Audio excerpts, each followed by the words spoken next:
they're both non-confrontational. They are not type A personalities that loves to be, or some bailiffs are. Yeah. Just remove him, and then you want to show him what we should Well, want. Judge Salinas, they run the record. Judge Salinas has to take him to be quiet because he getting loud. So you can hang out in the hall, we'll come get you one, or Then he didn't want to take his hood and his hat and his head wrap and stuff. Yeah.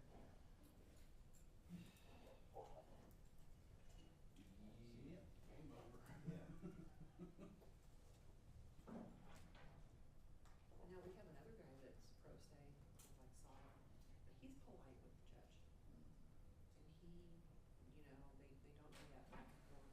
And he's, you know, this guy's like, well, do you think by counsel in case I have questions? No, if you're pro se, You're pro se, you're pro se, you're you're pro pro se. se.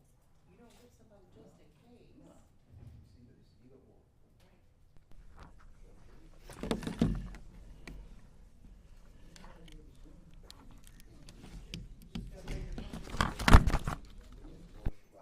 Right. That's the bad show when it's, you don't wanna go by how long to drink. What do you bring, bro? You know, go over there and see. And live over there and see. And then.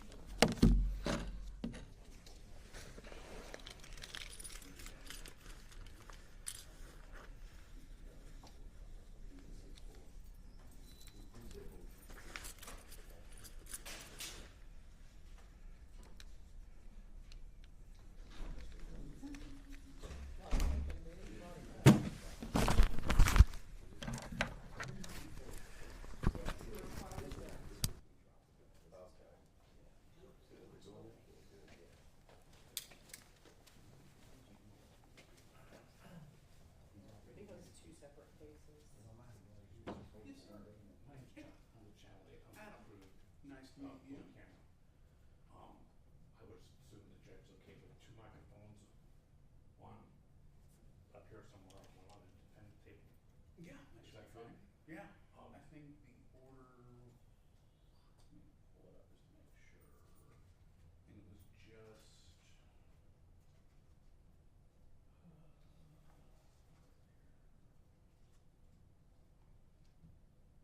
Party arguments, defendant's allocution, and the court sentencing.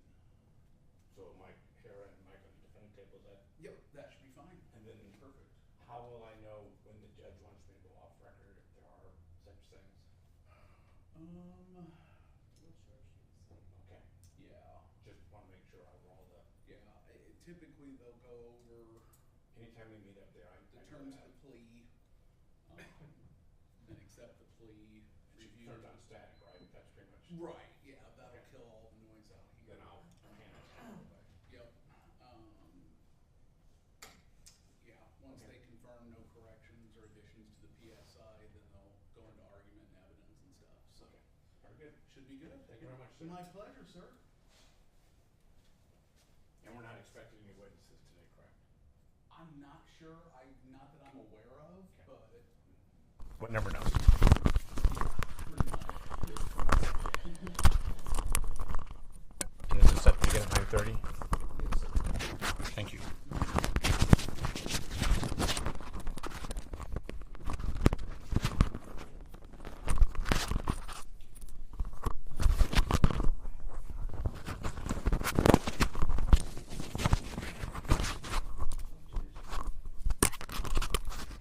Should never unfire the grill.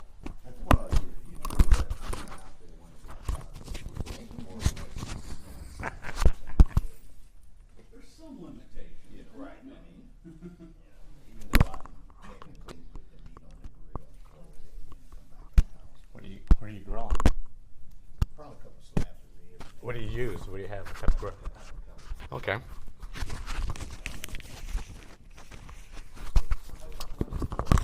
not gonna be nice to. I've got next week off. Yeah, this is the weather channel, the 48, 58. Yeah, well, long as it ain't, Right. long as it's 48, not 8 below. You're right. Good morning.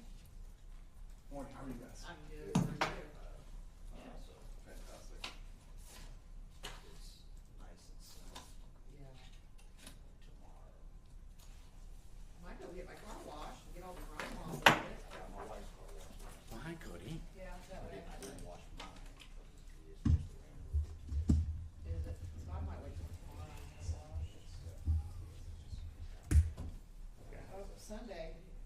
Sunday night, 60% chance of rain, nearly half an inch. Yep. Sunday day, chance of rain, 50%. Oh, wait, no, I'm sorry, that's the 15th. My mistake, I'm sorry. I'm sorry, I'm looking at the wrong day. Oh, yeah, we're good. Good morning. Oh, yeah. How far, Patty? So at least for a week. First I'll really crappy have one? my car. No guarantee you'll get that. Yeah. That's fair. There you go. Thank you. I need to have the inside, I need to try to detail the inside, I'm trying to make. Hair's looking nice today, sir. Hey, I got a cut. Figure I better do it now before any huge tariffs take effect. Fuel prices are still what they are, they're not reasonable, but it's 4 years old and it's only got 30,000 miles on it. No. No. My schedule. Yeah. What's that? This weather. Well, Oh, cause I'm starting to coach. and then- softball or baseball? Yeah. One of the days I'm supposed to have practice, well, I can't do this week because I've got training. But then I was gonna do the first day of practice on Saturday, Saturday's supposed to rain. It's like good weather, Good weather, storm. practice day. It's spring.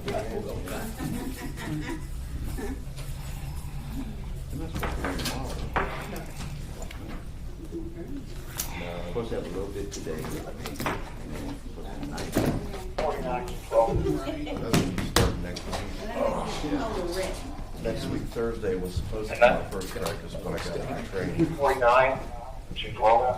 So I can't. And then Saturday was gonna be my first 15-minute show in Storm, so. Oh, we don't have Saturday, any. next Saturday. Yeah, we've got one. And then I think, cause we're just. Well, gonna get mine is it all right all clear. written. So what? I think everything else was filed. Yeah, and I mean, it's just gonna be, we have 10 or 15 witnesses on the testify. So Yes, I believe We have so. 10 or 15. I think Zach's got 2 or 3, so. Okay. I think the majority. Believe of so or no so? what we have is just. We want to move this one or two guys out So here. hopefully. Yeah. Yep. Yeah, go ahead. Yep. Times. Good That's times. Court line, you more than welcome to move your image time for you.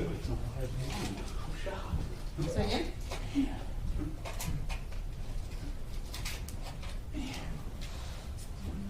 I've lost a lot of money if I bet on that.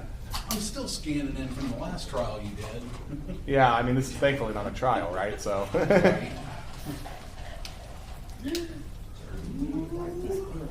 Somebody get it? I got it on the Kleenex. They used to remember how to do it I all this. remember some stuff, so. That must have been the one you were suspended for. You know, that means a lot. Yep. What I mean, lot. Carlos Ortiz, initial Last hearing, time you were on TV. D29. We're done with the current veteran basket.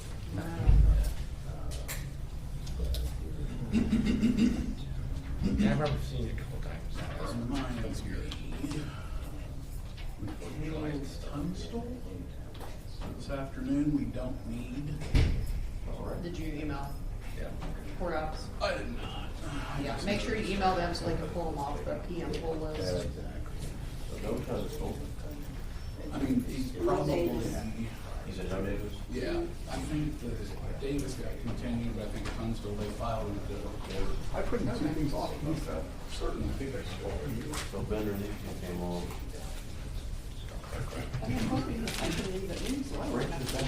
Thank you. I don't know why they're standing back on protection. I know. He comes back, so we don't see him. Oh, it's for the final free trial, though, for the street testing. Yeah, okay.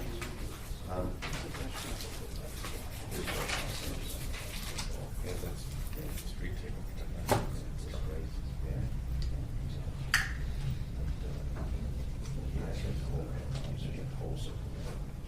Who it's for? Yeah, they do.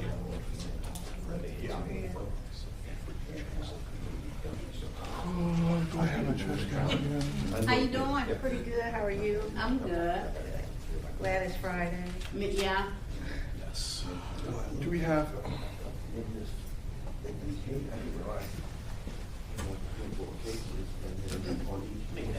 oh, you're gonna, just gonna still move these boxes? Sure. Yes.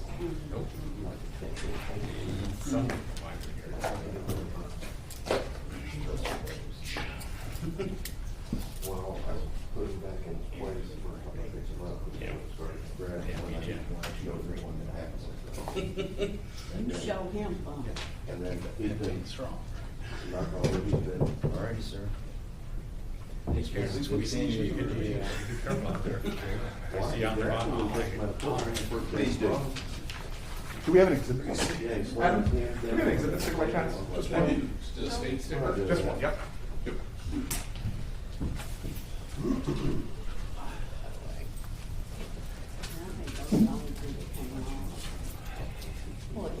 This is gonna be one. Yep, just one. Three total, yeah.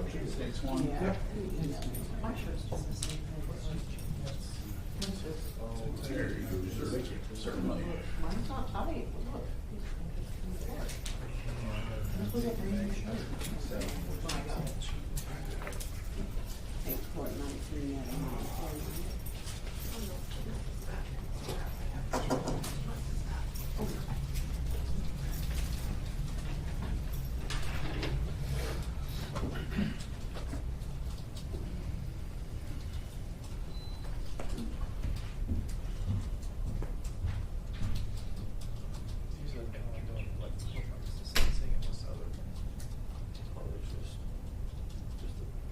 Just up until the sentence, and just all the little, I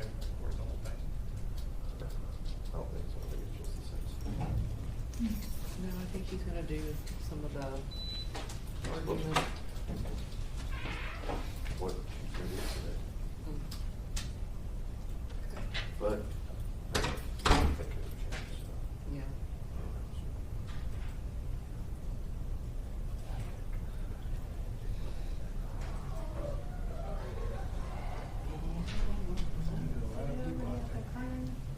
Sounds like it.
That's what we want. With tissues, memphis, you know, who knows? I didn't know any of that happened, actually, by the time I got out there, you already got them in cuffs and they were just trying to get the. You just say it now.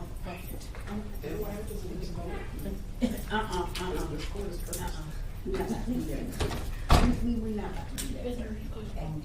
They want You want me to holler? I was like, he out here talking. That's gonna how the ruckus is, because it only happens when he's here. She just wants to feel bad, that's all it is. It was pretty quiet when I was by myself. We're playing. No, he was the unlucky one that had to go up there and see what the noise was. I was in there, inmate. I thought you were in the bathroom. Well, I was. And you came out of the bathroom, and it was, Yeah, he came back and we had the inmate doing a sentence in here. And then the next one that came so out. what kind of a case was that? What was the whole debacle with that? Were they all family, or? Baby mama and probably girlfriend. So what was it over? From what I hear, it's supposed to be over the testimony. But then, Ashley said, it wasn't me this time, but Ashley was like, she never gave testimony as to trying to keep him in prison. That she was, you know, testifying on his behalf, basically. Which one was this, the tall woman? Or I the have no short idea. one? I was in jury. I was like, damn it, I was like, Well, grandma got to, her, did they send her out? No, she got released right there. Okay. Hit her head on the wall. Yeah, she did, she was laying up against the Yeah, wall she on the floor. punched her and then she hit her head. Hit her She head. fell down on the floor. oh, whooped her ass, touching my brain. I mean, she was trying to punch the other girl, but she missed the hit her.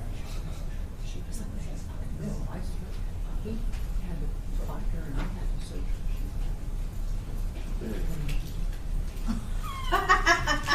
No, I'm serious.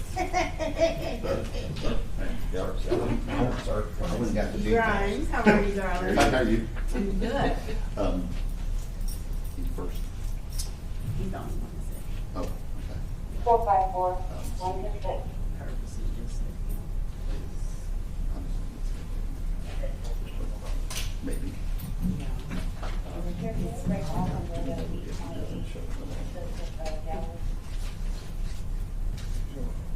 You want? No, not yet. Yeah, and I know. You going to 28? No. No. No. So he's going to go. If he comes. They have a big gallery in 28. I don't know if they have a sentencing. Okay. AM sentencing. Well, we had one recently, so we just. It's a I was large like, gallery. when it was, they was like, he left court, I was like, so that just doesn't seem like that. They were sitting there like, but he was like, cause, Yeah. I'm like, what, how did that happen? Yeah. That's fine. Oh. I was like, oh my God, we didn't do this again. That was my thought, we didn't do this again. Okay. Not here, but. Yeah. What do you do at that point? No. 28 have a sentencing as well. Yeah, it's full house. Really? Yeah, I just left there. Maintain that capacity. What will do? It's full house. I'm on hard duty. Yeah. So it's not gonna be like come back for a month. That's what I was.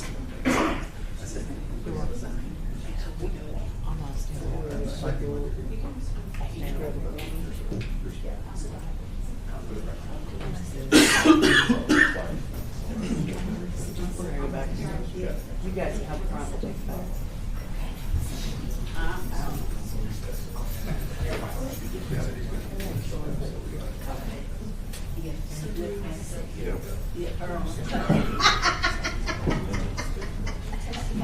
No, where?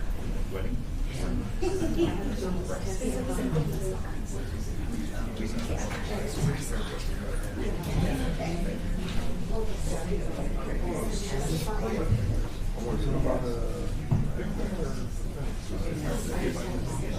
It's a lot. It's usually the road outside.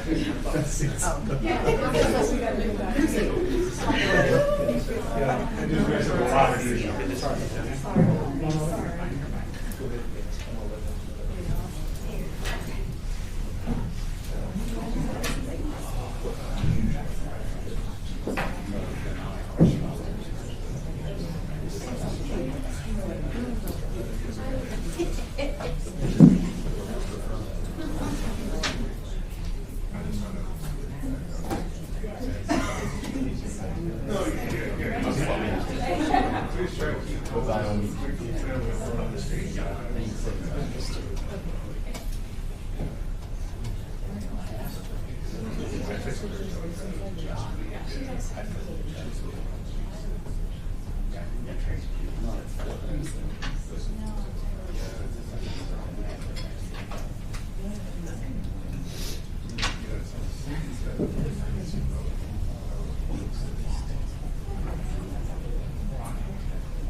I'm sorry?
Right.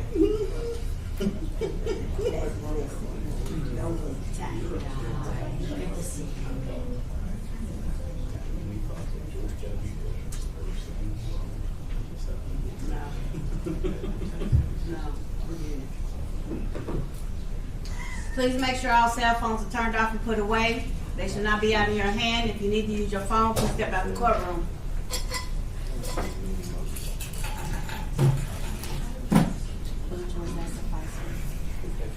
Maybe you can get my phone in.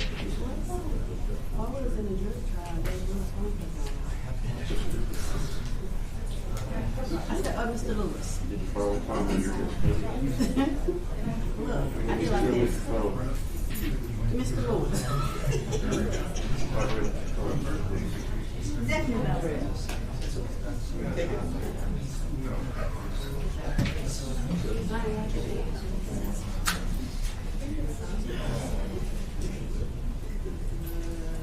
Darby, what's the room number here?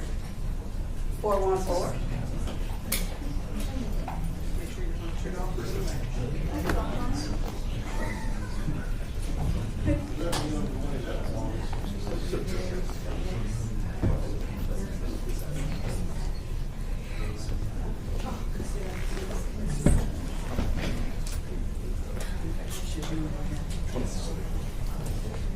Ma'am, you need to remove your hat, please.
All rise.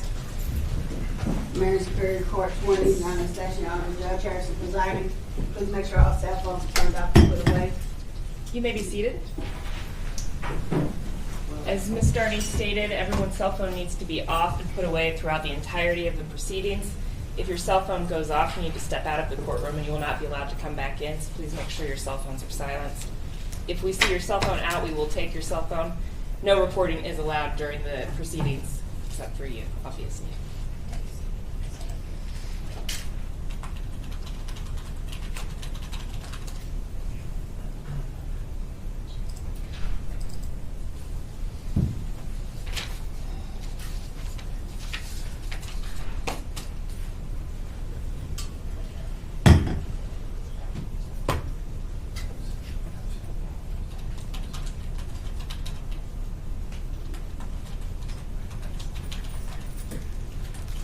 Good morning, John.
Mr. Bailey, Mr. Cuthers, will you approach? Yes, Yes, sir.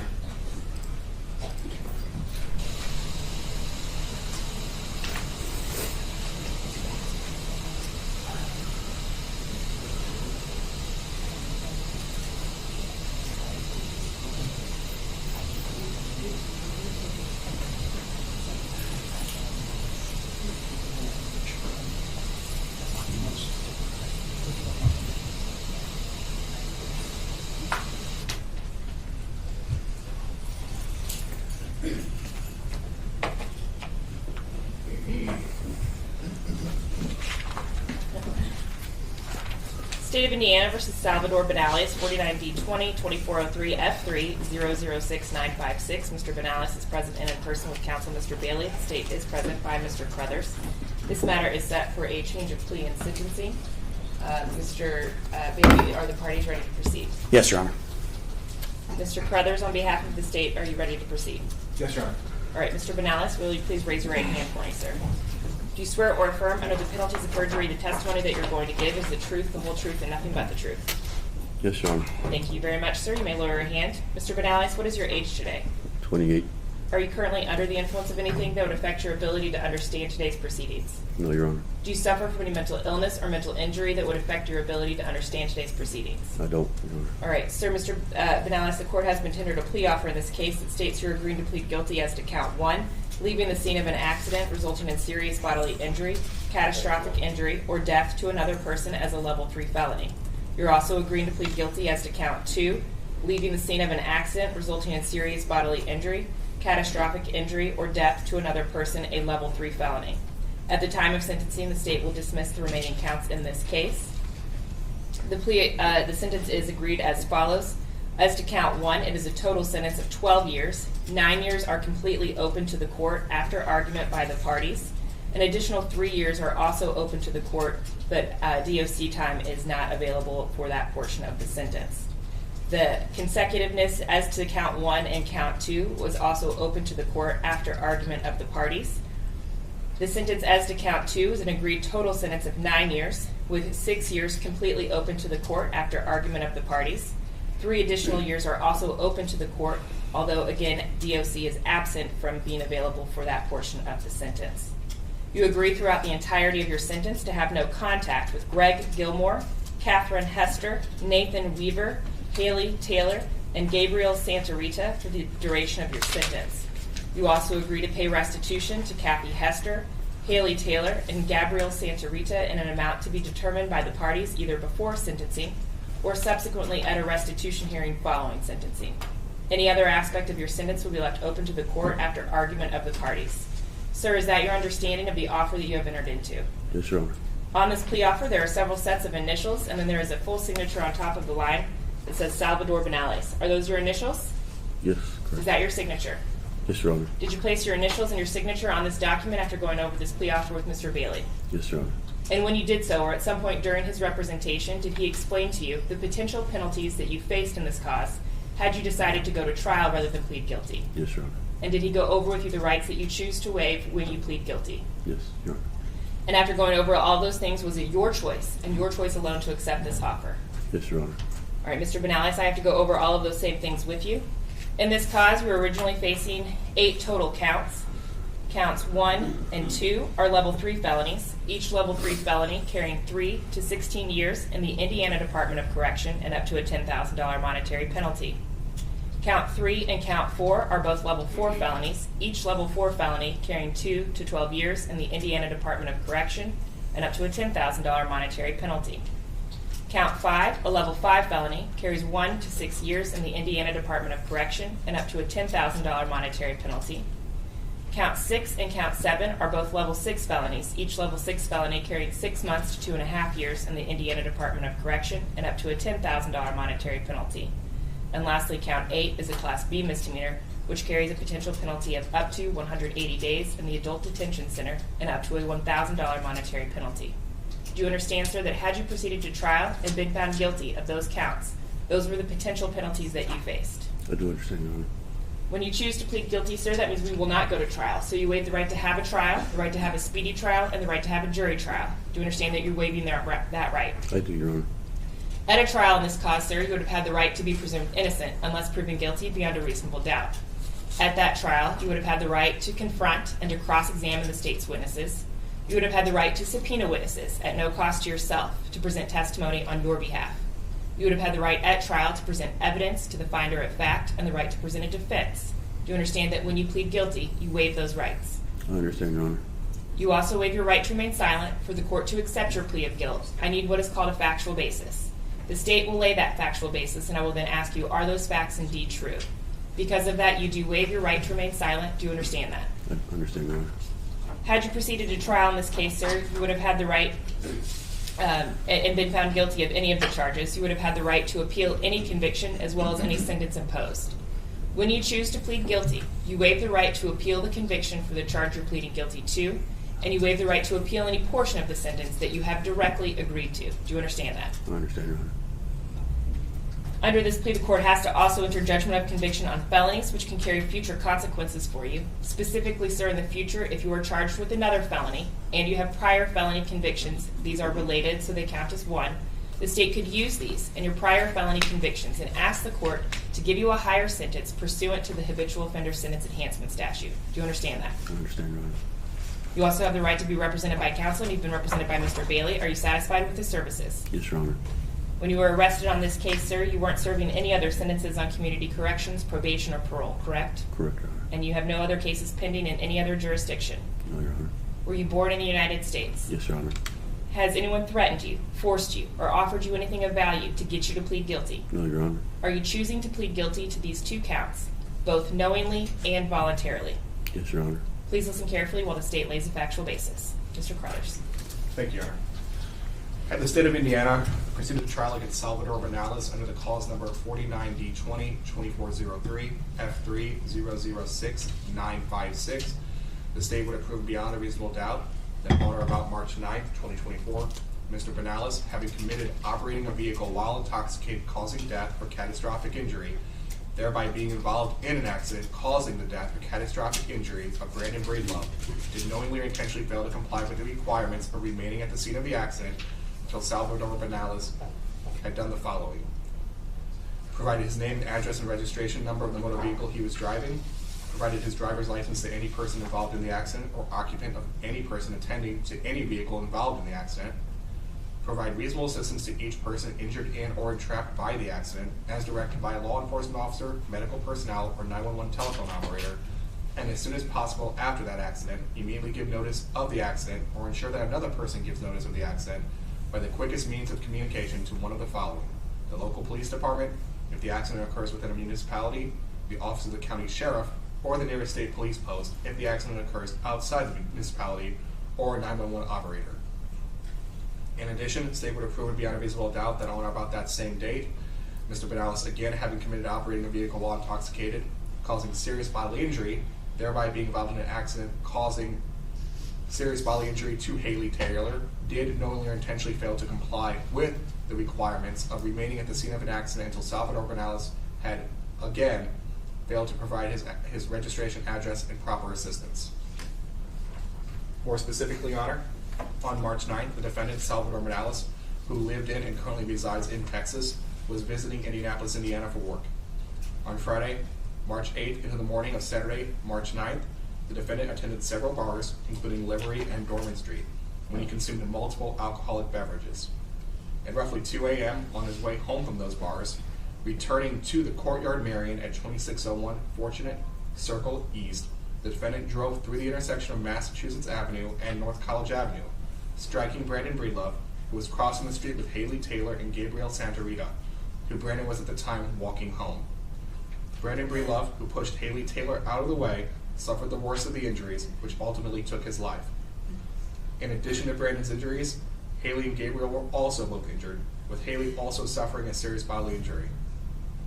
At that time, the defendant, knowing that he had hit something, per his words, took off out of fear and panic, leaving the scene and returning to his hotel.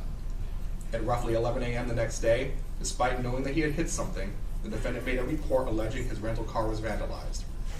At roughly 3 p.m., 13 hours after that crash, officers apprehended the defendant, who was attempting to board a flight back to Texas. At that time, officers with the Fatal Alcohol and Crash team noted that the defendant's breath and body odor smelled strongly of alcohol, despite the defendant admitting to officers that he had not consumed any alcohol after having left the bars around 2 a.m. All of this took place in Marion County and is contrary to the laws of the state of Indiana. Mr. Banales, did you hear what the prosecutor stated? Yes, Your Honor. Are all of those facts true? That's correct, Your Honor. Are you in fact guilty of count 1, leaving the scene of an accident resulting in serious bodily injury, catastrophic injury, or death to another person, a level 3 felony? Yes, Your Honor. Are you in fact guilty of count 2, leaving the scene of an accident resulting in serious bodily injury, catastrophic injury, or death to another person, a level 3 felony? Yes, Your Honor. The court finds you are 28 years of age, so you understand the potential penalties that you faced, as well as the rights that you waive when you plead guilty. Your plea of guilt has been made both knowingly and voluntarily. There is a factual basis to accept your plea of guilt. The court at this time accepts your plea of guilt and enters judgment of conviction on count 1 and enters judgment of conviction on count 2. The court has received and reviewed the pre-sentence investigation. Any additions or corrections, Mr. Bailey? No, Your Honor. Mr. Crothers? No, Your Honor. Ready to proceed to sentencing, Mr. Bailey? Yes, Your Honor. Mr. Crothers? Yes, Your Honor. At this time, state you may present evidence. Thank you, Your Honor. The state would ask to call first Gabriel Santarita.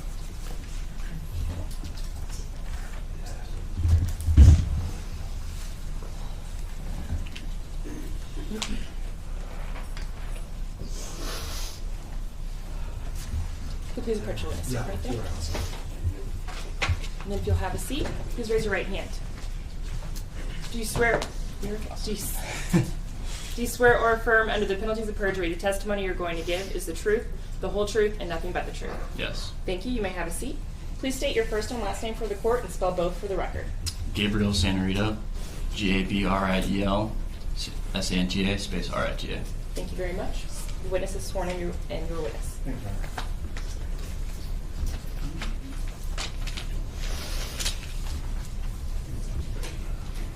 Oh, it just says assistant, it's not very long.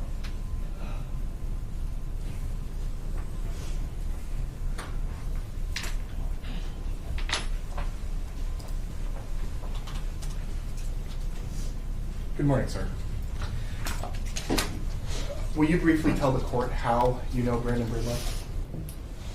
Yeah, I was a friend of Brandon's prior to the accident on March 9th. We've been friends a while through a mutual best friend, and about a year before the accident, we really started to hit off and became closer friends over the last few months prior to everything happening.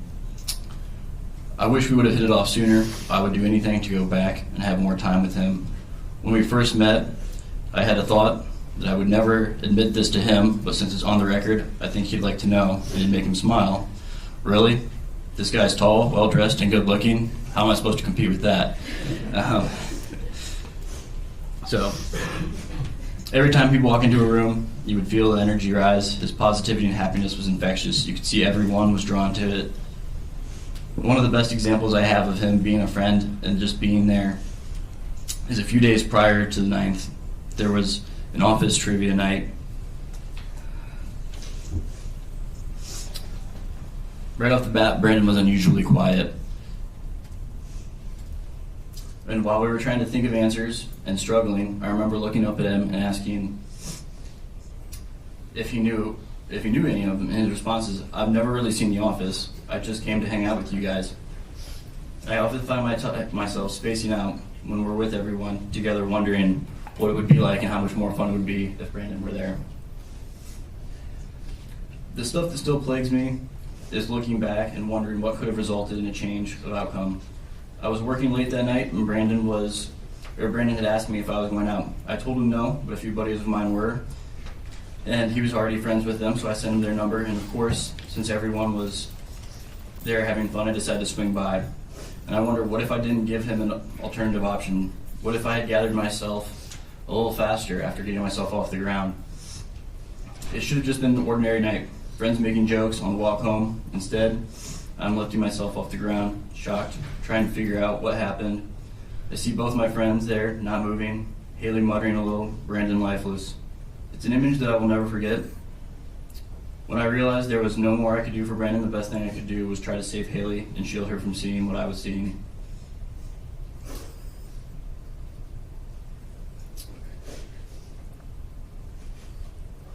Oftentimes, when I can't fall asleep at night, I can still vividly remember Brandon in that state, thinking of how helpless I felt. Trying to get a pulse, feel for Brandon's breath, wanted to do something to stop the bleeding, but the dispatcher telling me not to move the body. I always try to be ready. I keep tourniquets in my car. I have quick clots sitting in my kitchen drawers. It's just something that I've done since I was a kid, but nothing could have prepared me for that night. This will affect me for the rest of my life. Sometimes I get a weird feeling down my spine crossing the street or waiting for a traffic light. I have dreams where I remember repeatedly washing and scrubbing the blood off my boots in the hospital. There was also other things that don't bother me near as much, but I do have a TFC tear in my left wrist that hinders me from some physical activity. If I do get the surgery, I'll be off work for up to 6 months. All I ask that you give a sentence that is fair. No amount of time can equate to the value of Brandon's life, nor will it fill the void of the many lives he was a part of, and he will forever be missed. Thank you, sir. I'll pass the witness.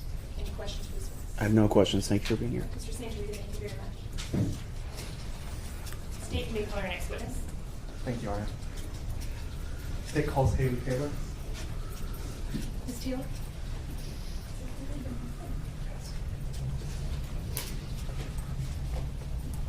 Your Honor, the witness prepared a statement that's on her phone, which is why she's bringing that up. That is perfectly fine. Thank you for doing that.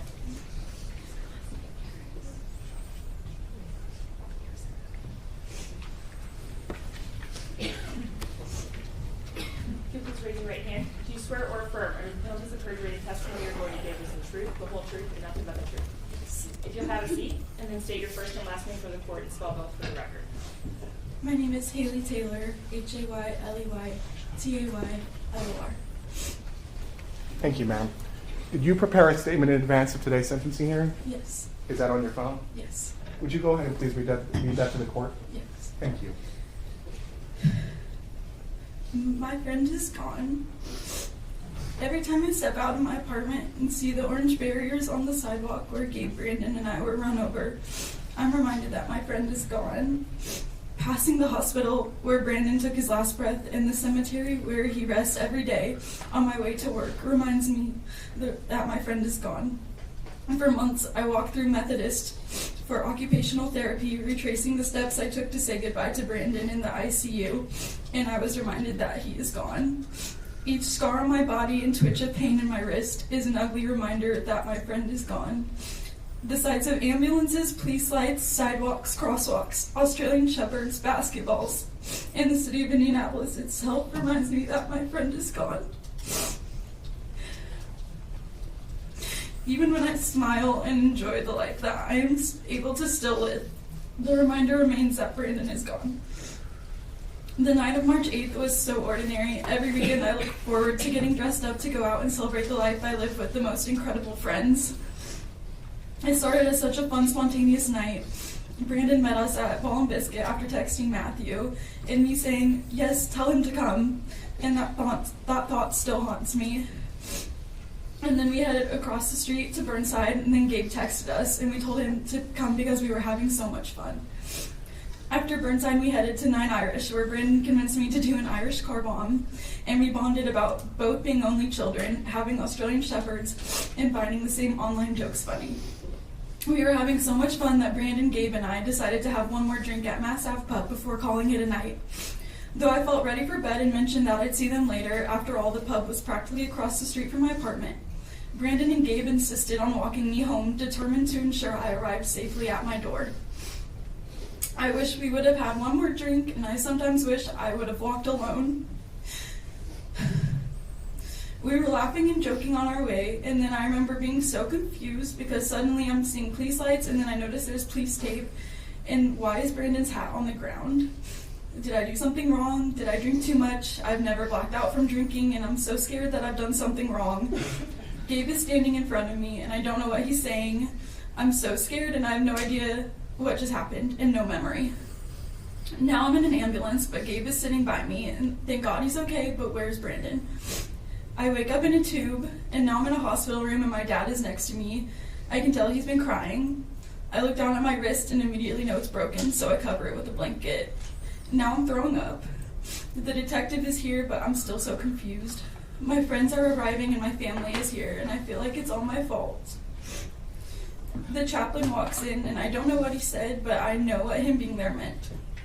I'm wheeled upstairs to say my goodbyes to Brandon, but all I can get out is I'm so sorry. Brandon is internally decapitated, and there's nothing they can do to get brain activity back. I'm scared to go home, and I'm scared to be alone, and I'm scared that this is not a dream. I suffered the physical trauma of being hit by a car, including a broken wrist, a sprained shoulder, a fractured orbital, an air bubble near my brain, bloodied, bruised knees and legs, a black eye, a numb face, and a surgery. I also suffer the mental trauma of flashbacks and memories and guilt and panic attacks. But no amount of pain could ever compare to the gut-wrenching sorrow of stepping into Brandon's funeral. He had walked me home that night just to make sure I was safe, and then I stood there grappling with the unbearable reality that he was gone because of that, and I felt my heart physically break. I can't quantify the amount of sleepless nights because I lost track.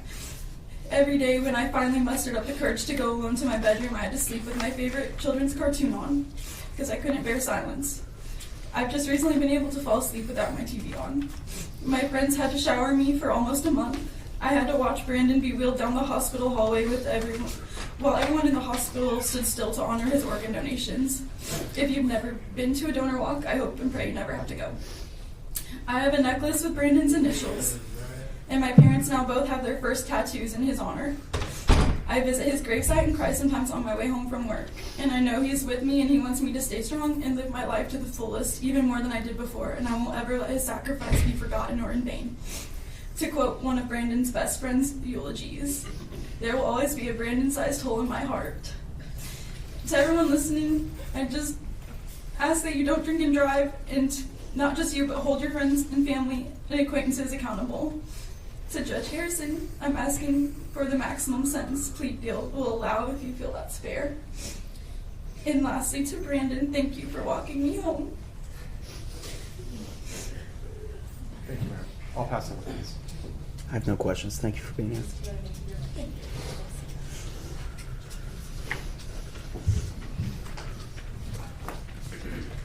Today calls Levi Lewis.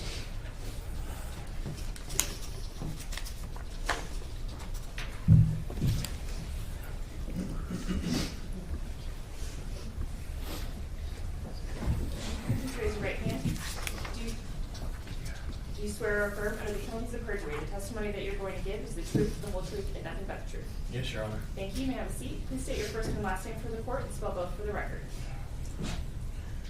Levi Lewis, Levi like jeans, L-E-V-I, and Lewis like Lewis and Clark, L-E-W-I-S. Please swear in your witness. Thank you, Your Honor. Sir, how did you know Brandon Breedlove? I had the pleasure of being best friends with Brandon for 9 years prior to his untimely death. I'm going to show you what has been marked as State's Exhibit 1.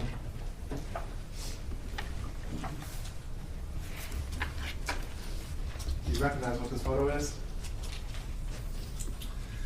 Yep. Is this the photo? Will you tell the judge what this is? That's a photo.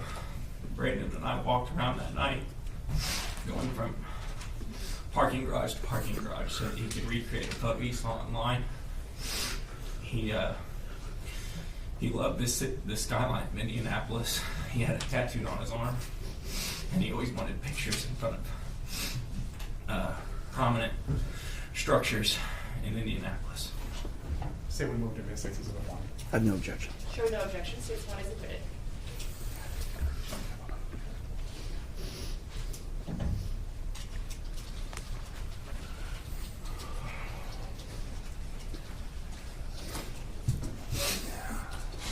You said you've known Brandon for roughly 9 years. Mm-hmm. Will you kind of tell the court about who he was as a person? You're going to hear this over and over today. Brandon, not only being larger than life at 6'7", he did have a persona. I'm sure you've heard it before, but he never met a stranger. He really did light the room up because everyone knew him, and if they didn't know him, they felt like they did.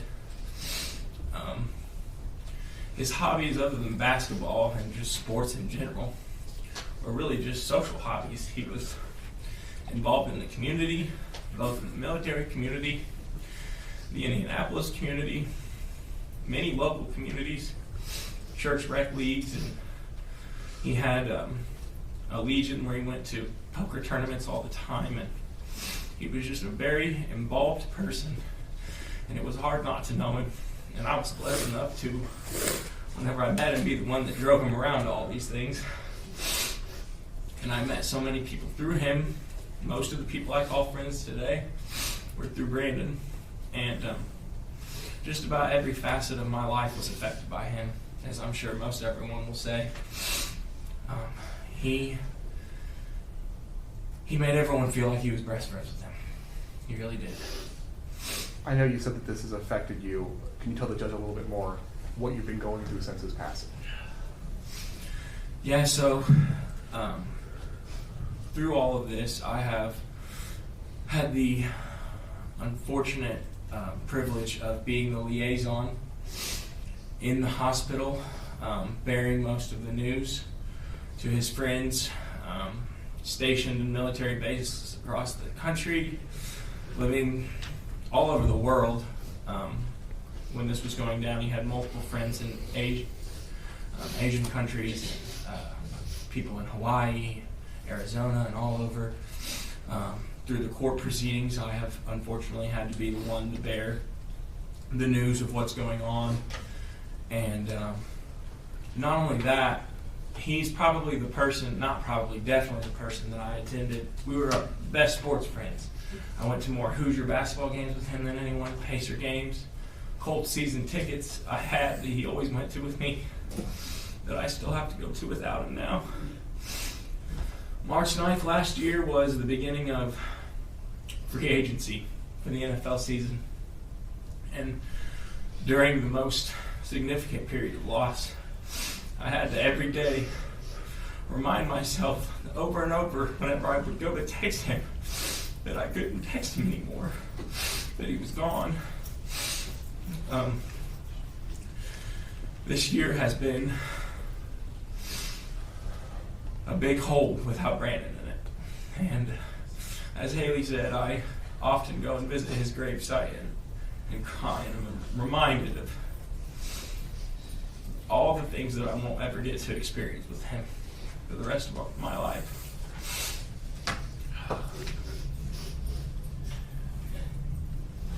Thank you.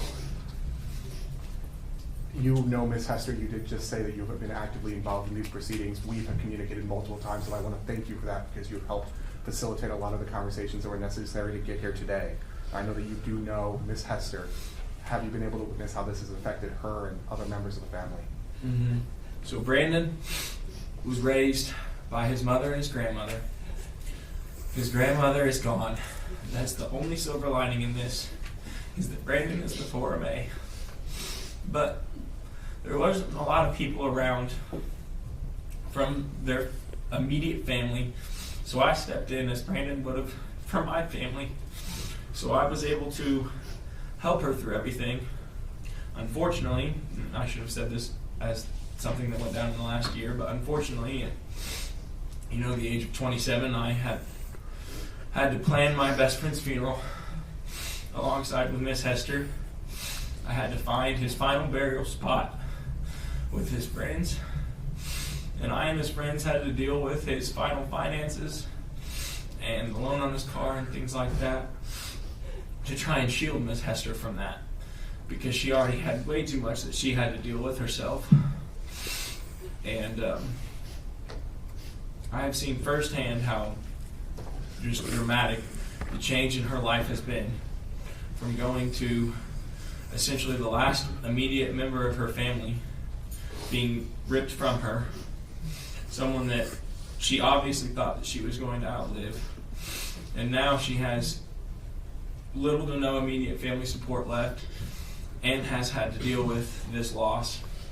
I can't even imagine myself in her shoes. I am a father. I try to, and I can't swap places with her. I can't imagine what it would be like to swap places with her, even being a parent myself. It's traumatic, and it's devastating, and it's life-changing, is how I would describe it. Mr. Banales is obviously here in the courtroom today. Is there anything that you specifically want him to know?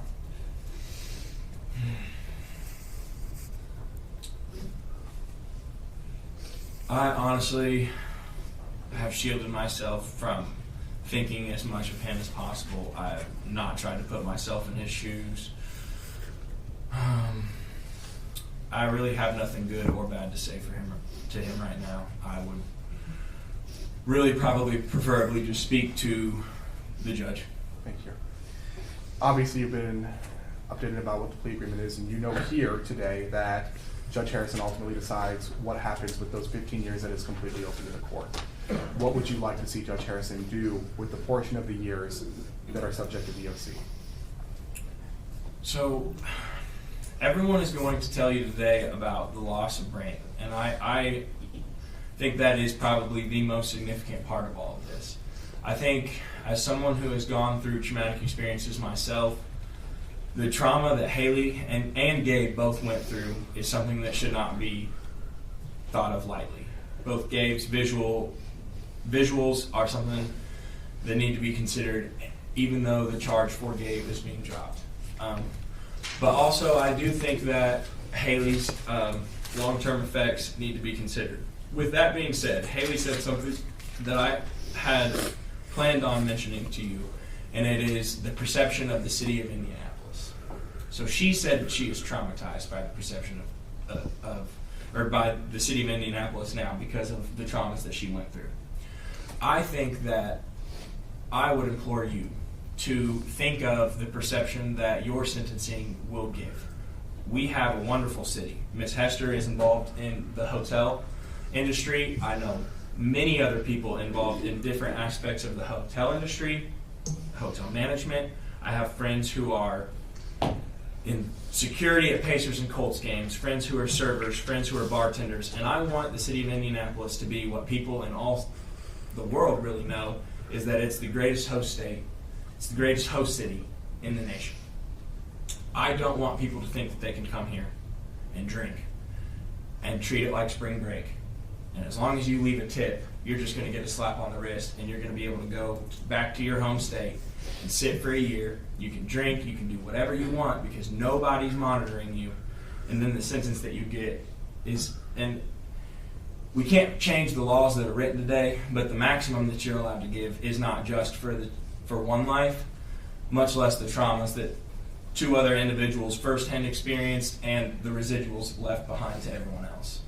So I would just say that there are many, many aspects of this other than just the 2 charges that he's agreeing to that should weigh very heavily into the decision of the sentence. That is what my thoughts on this are. And I think that this sentence represents the city of Indianapolis, really to the nation and the world. Because this is a bloodline that is ended. Catherine will never have a grandkid. Brandon was an only child. That family was in this state for generations, and this is someone who came here for a work trip, a weekend, and ripped that entire bloodline out of the state of Indiana. And that's deep. I mean, that is very, very heavy. And I don't think that the max does justice to that. So that's my feelings. Thank you, sir. I'll pass the witness. I have no questions. Thank you for being here. Thank you, Your Honor. State and make our next witness. Thank you, Your Honor. The state calls Cameron Pittman.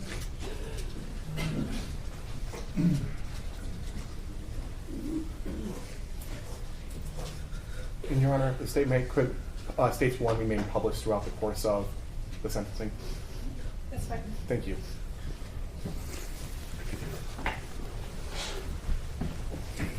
We have a seat. If you'll raise your right hand. Do you swear or affirm under the penalty of perjury the testimony you're going to give is the truth, the whole truth, and nothing but the truth? I do. Thank you very much. You may lower your hand. Please state your first name and last name for the court and spell both for the record. Cameron Pittman, CameronPittman. He's sworn in your witness. Okay.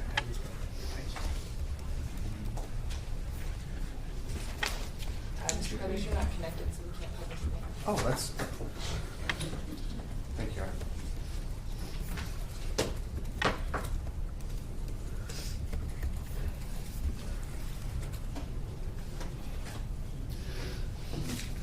Sir, will you tell the court how you know Brandon Greenwell?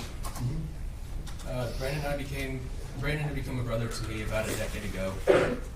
We became very close friends almost immediately. I have a brotherly bond with a very finite amount of people, and I was very lucky to have that with him. And in anticipation of today's trial, you also wrote a letter to the probation department that you submitted, correct? Yes.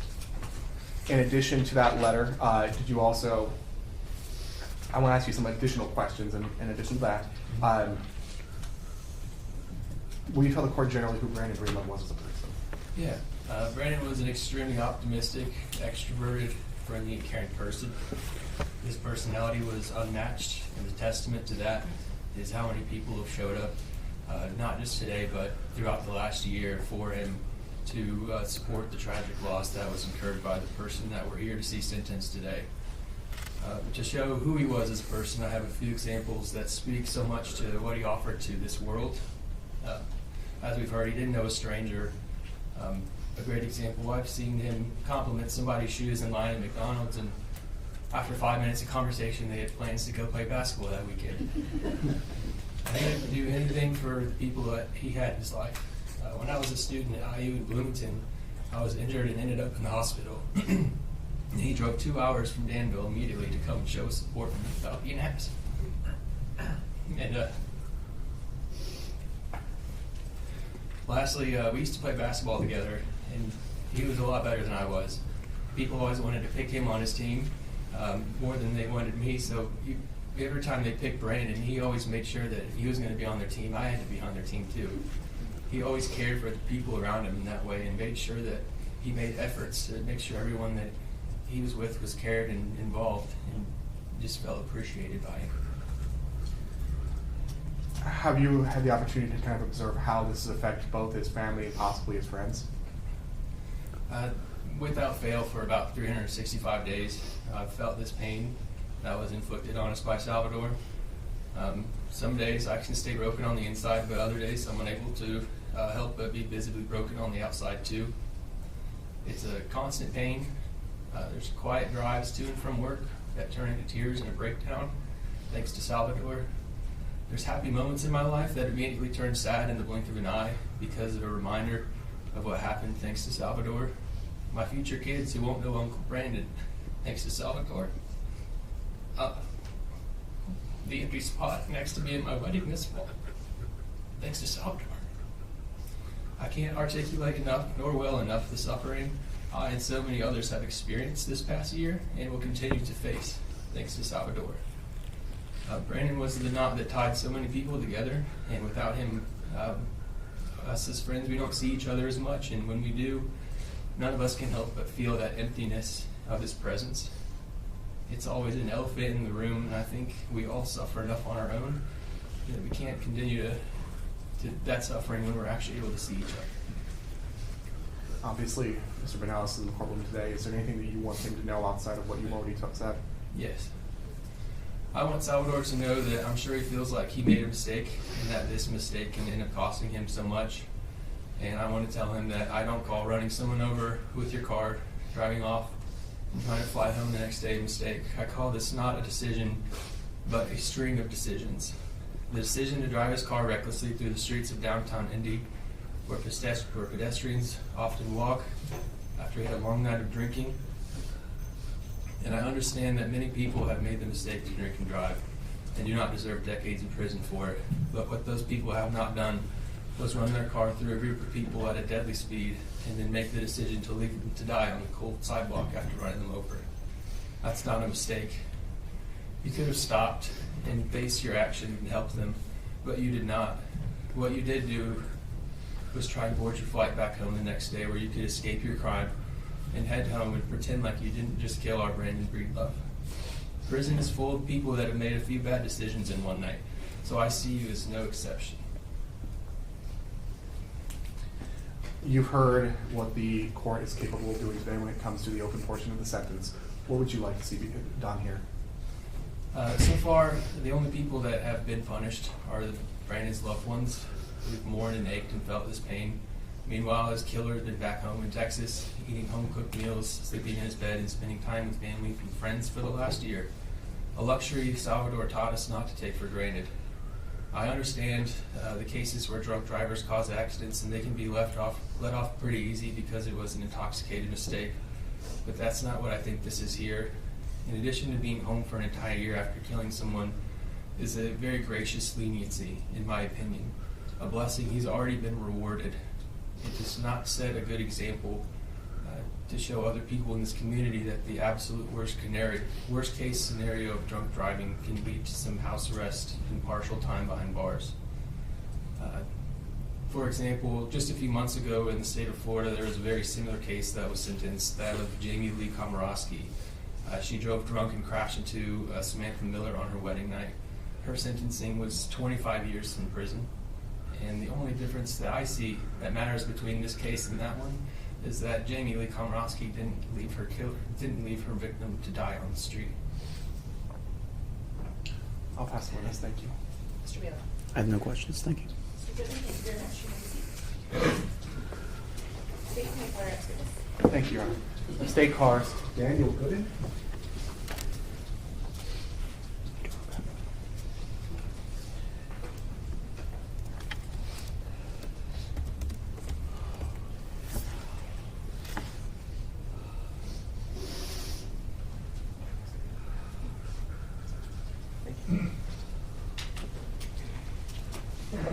Please raise your right hand. Do you swear or affirm under the penalties of perjury the testimony you're going to give is the truth, the whole truth, and nothing but the truth? Yes, Your Honor. Thank you very much. You'll have a seat, and please state your first and last name for the court, spell both for the record. I am Daniel Gooden, DanielGoodin. He's sworn in your witness. Thank you, Your Honor. Sir, how do you know Brandon Breedlove? I've known Brandon since I was about 6 years old, and he was in my brother's grade, and then he quickly became like one of my best friends too. And I've known him ever since he went to the military and everything. And then once he came back from the military and got out and released, he stayed with me, and we have been roommates and lived together and just been brothers ever since. At the time of his passing, was he living with you? Yes, he was. How old are you now? I am 27 years old. So this was a friendship of roughly 21 years? I would say that. He was more of a brother than a friend, though, to me. I remember asking him about 2 weeks before he got hit. And I remember just asking him randomly, I was like, do you think of me as a brother? And he was like, why would I not think of you as a brother? And I've always just been so happy that I asked him that and got that confirmation from him, because I always felt the same way for him.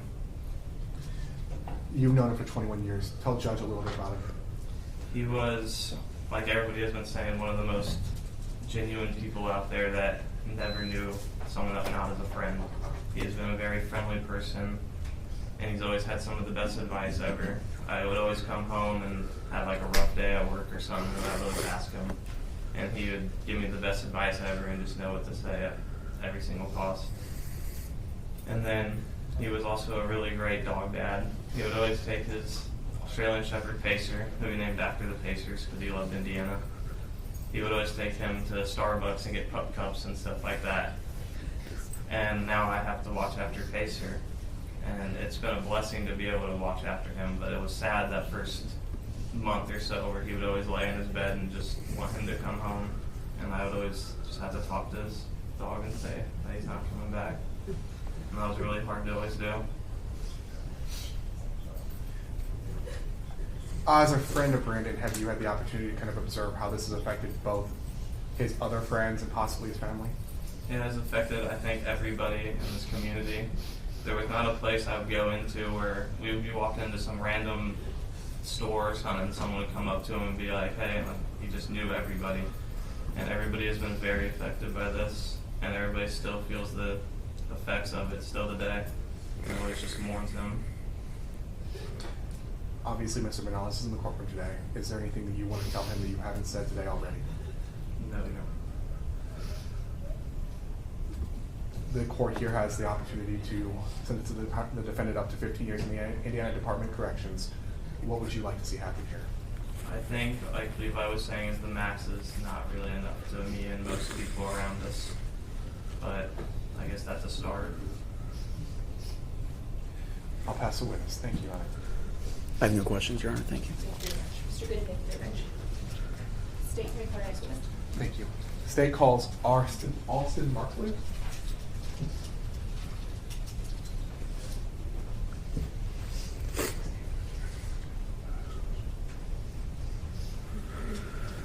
Before you have a seat, if you please raise your right hand. Do you swear or affirm under the penalties of perjury the testimony you're going to give is the truth, the whole truth, and nothing but the truth? Thank you very much. If you'll have a seat, can you please state your first and last name for the court, spell both for the record. My name is Austin Markley, AUSTINMARKLEY. Please sworn in your witness. Thank you, Your Honor. Sir, will you tell the judge how you know Brandon Breedlove? Yeah. Brandon Breedlove I consider to be one of my best friends, as many people have said here today, a brother, co-worker as well. I've only been in Indiana for 3 years now, and I remember the first night I met Brandon, it was at my now roommate's place. He was having some people over. I remember seeing Brandon walk in, and I was like, this guy's huge. Walks in and immediately just says hi to every single person there. Not one person goes by that he doesn't dap up, give a hug to, ask how they're doing. And until he eventually makes his way to me, hey, I'm Brandon. It's like, oh, like, I'm Austin, like, nice to meet you. And me and him sat up there for 10 minutes right after he introduced himself, just talking to each other. Oh, what do you like to do? Oh, like, I have tattoos. Oh, I have tattoos as well. I play video games, I stream, same thing as me. I like basketball. And, like, everything that he said was literally, like, dude, like, you were my same person. And from that night is where our bond started. And past that, he was just always someone I could go to. If I was ever having a bad day, I know Brandon was there for me. I could call him no matter what he was doing. He would drop anything, go out and get dinner with me. We used to go to this place called the Eagle every Thursday, have dinner, have a couple drinks, and just hang out, talk about life, talk about how everything's going. Unfortunately, that's something that I'm not really able to do anymore. But, yeah, sorry, I went long. That's how I know Brandon. It's okay. I know that you mentioned that you used to have dinner with him every Thursday. You can't do that anymore. In what other ways has this kind of affected you personally? Like I said, he's the person that I went to for everything. I don't have that support system here anymore. I don't really see Indy the same anymore. I'm actually, once my lease ends in June, I'm moving back to Arizona. I just don't want to be here anymore. Driving around downtown, I just can't help but think about Brandon. We used to, I didn't really like the name, that's what he called it, but he called it our hot boy walks. Whenever it's summertime, we would go take Pacer for a walk. We would walk around downtown, walk a couple miles, and Brandon would talk to probably 20 people on our walks. He would not be able to walk past someone without stopping, talking, dogs playing with each other. But yeah, so I've lost my support system, my best friend, and my reason to stay in Indiana. You obviously got to know some of his other friends while this was going on. How has this affected the people around him? It's affected everybody tremendously. It sucks because how many people he knows. We can't go out and be together without having a memory of Brandon. I'd rather not have to sit here and talk about memories of Brandon. I'd rather Brandon just be here with us and be able to hang out with all of us. But every time we hang out now, it's just, remember when Brandon would do this, remember when Brandon would do that. Brandon would love to be here. And it just doesn't seem, I don't know, it's not fair. It's definitely affected a lot of us tremendously, though. I've seen grown men break down about this, women, his mother, as you can see, it's affecting everybody tremendously. Obviously, Mr. Banales is in the courtroom today. Is there anything that you want him to know outside of kind of what you've conveyed already? No. You've heard multiple times now, the court is able to sentence the defendant up to 15 years per the plea agreement. What would you like to see the court do?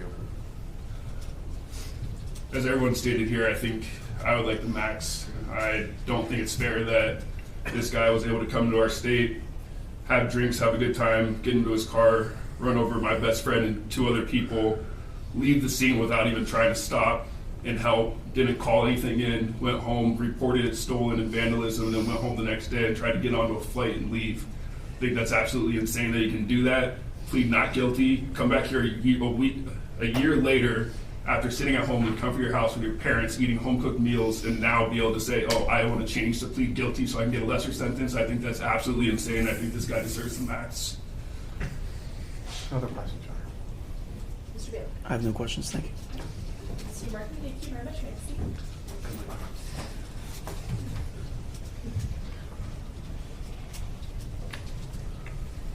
State calls Evan Wines.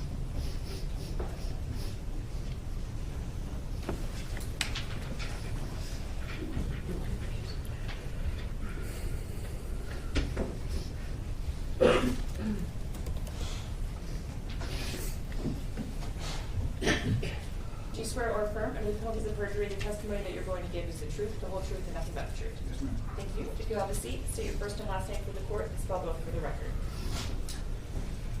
My name is Evan Wines, spelled Evanwines. He's sworn in your witness. Thank you, Your Honor. Mr. Wines, how did you know Brandon Breedlove? Brandon was the closest person to me that wasn't my relative. He was my best friend and somebody who, for several years, I was in constant communication with. We did everything together from, he was a co-worker of mine for a while, my workout partner, somebody we ate dinner with all the time, every activity that we did. It was very rare to not see one of us with the other, so that's who it was to me. How long did you know him? I knew him for just over 2.5 years, so his close friend group that he went to high school with was my friend group at the time, and he was overseas in the military. I randomly met him one night, and ever since then it was like we were just in constant communication. We were always together. We were inseparable. What type of person was he? Brandon was the closest thing to a famous person that I've ever met. I mean, we would go downtown, and I didn't really even understand it. If this here was during a weekday, there's been countless people message me wanting to know the results of this. I mean, you couldn't walk anywhere with him without someone knowing who he was, having a long story with him. And I mean, he touched so many people and was so important to so many people that nobody in this courtroom, other than his close friends and his family, will understand. The hole that's been created in everybody's heart didn't know. How is his loss or losing him, how has this affected you? Affected me personally, so I hadn't seen my own tears, and I can't even imagine how long. I never experienced any kind of trauma like this in my whole life, and I never experienced not being able, there's nothing I could do. When I saw him in that courtroom, I walked down or the hospital with his mom to see him after he was hurt, and it was the hardest thing that I'd ever had to do. He was unrecognizable. There was a nurse that I had met through him, and she gave him blood for 4 hours before she knew who he was. And she had introduced me to him. He was so mangled. As soon as the first time I saw him, I knew he was gone. Whenever the doctor came out and told us how severe the injury was, because I got a call at 4 o'clock in the morning, when I found that I went and got sick in the parking lot because I knew how hurt he was. I've never had anxiety in my life before. I can't go downtown. Well, I don't have fun anymore. It's something I think about 4 or 5 times a day. How has this affected the rest of the friends? I know that you said that you met him through his friend group from high school. How has it affected them? I mean, it's like Austin said earlier. So, I mean, everyone, it's hard to even be around each other almost because there's such a big elephant in the room, and everyone thinks about Brandon. We talk about Brandon, everything that we've ever done, every bar we've been to, every activity, Pacer game. Every time that we went, Brandon was there with us. So now every time we go, it's everyone's mood is just not as good.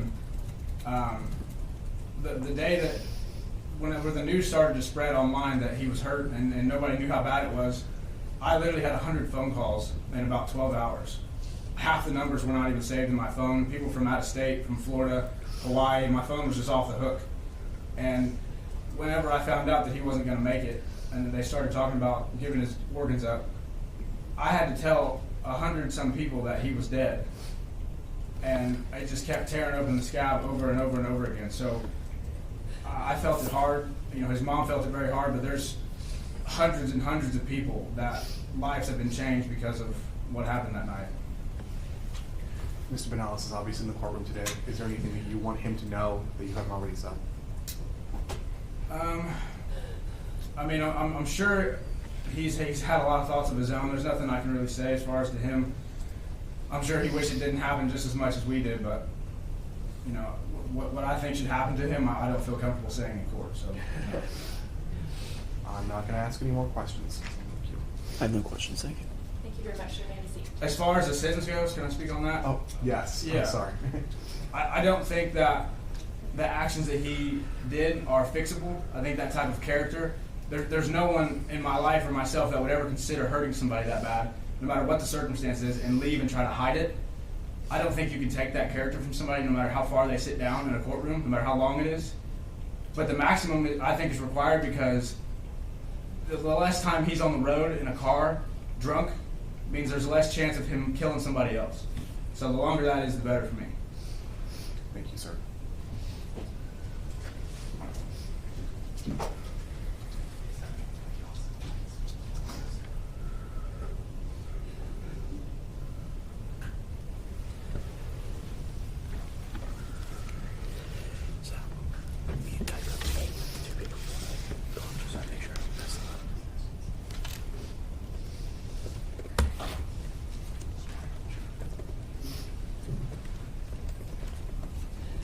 That calls Kathy Hester.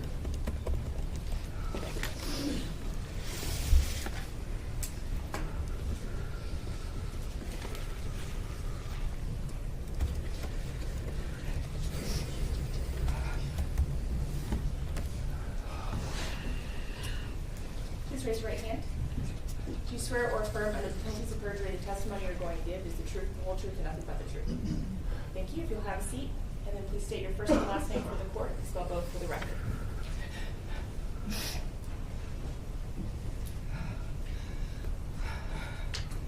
My name is Catherine Hester, CATHERINEHESTER. She's sworn in your witness. Thank you, ma'am. Brandon Breedlove was your son, right?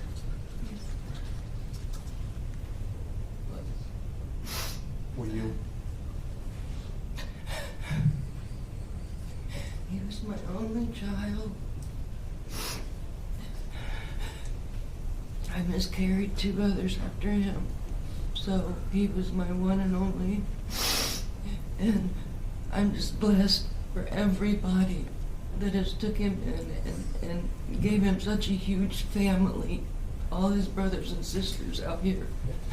I'm just touched and honored that he has touched so many people.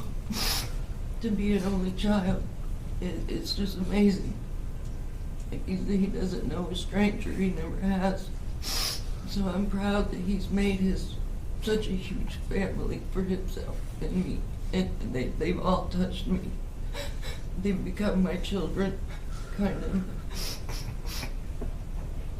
But yes, he's my only child. We've heard a lot of testimony today about who he was. It's obvious the nature of who he was, but will you tell the judge, as his mother, who he was?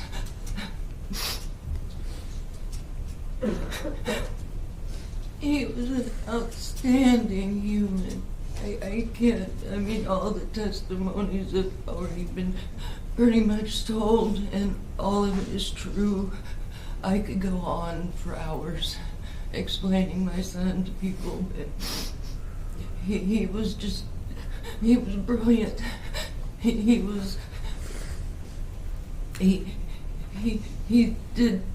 never quit anything he started. If he started, he finished it, and that's high school, and in the Air Force service, he did 4 years. And he's just such an amazing human being. I'm sorry.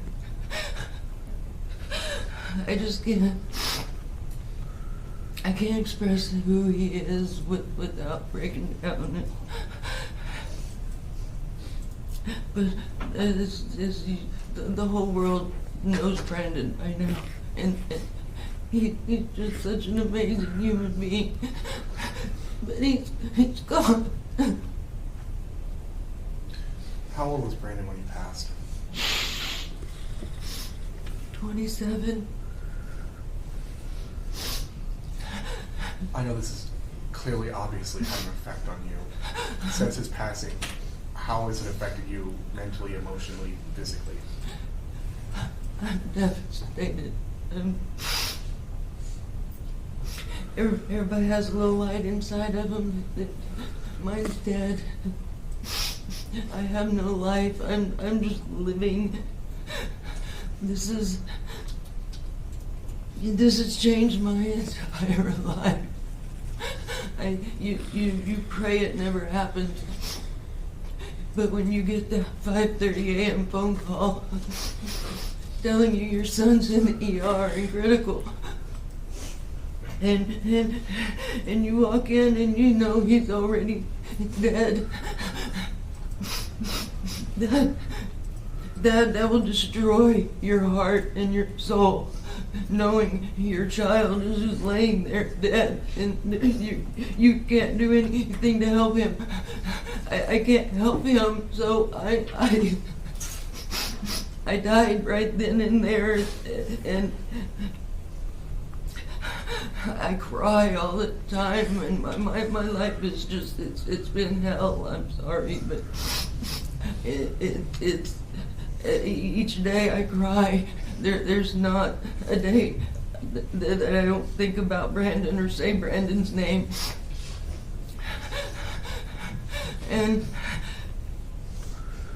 I'm on medication now for anxiety and stress, and there's sleepless nights, and I can't tell you how much weight I've lost from just all of it. It's been horrific.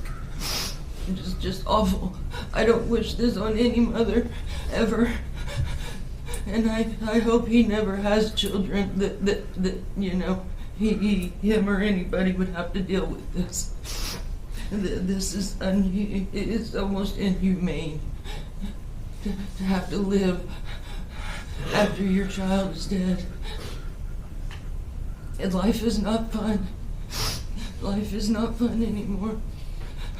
I just get through each day, God willing, so I can get to this day.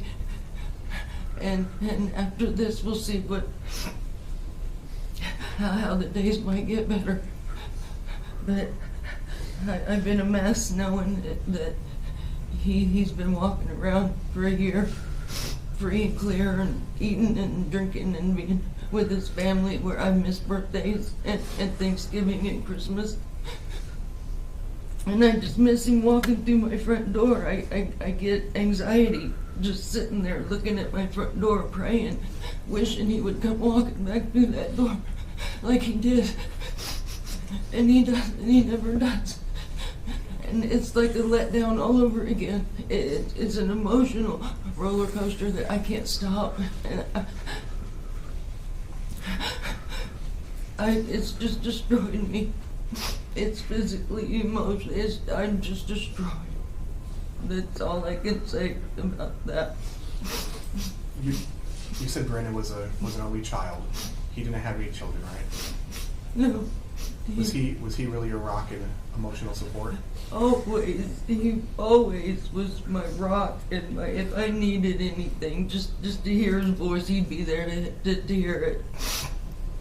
But he helped me, and I'd help him. You know, we'd support each other, because it was all we had, especially after his grandma passed. It was just him and I then, and I don't know, you know, he didn't really have the chance to become a father or a husband. So I would assumed he was going to get married and have children, which was going to be wonderful. You know, having a little 6'7" Brandon running around, you know. But now I'll never know his intentions on that. Obviously, Mr. Banales in the courtroom today. You did write letters. I know that he had the opportunity to most likely read them. Is there anything else in addition to what you've said today and what you've written that you want him to know?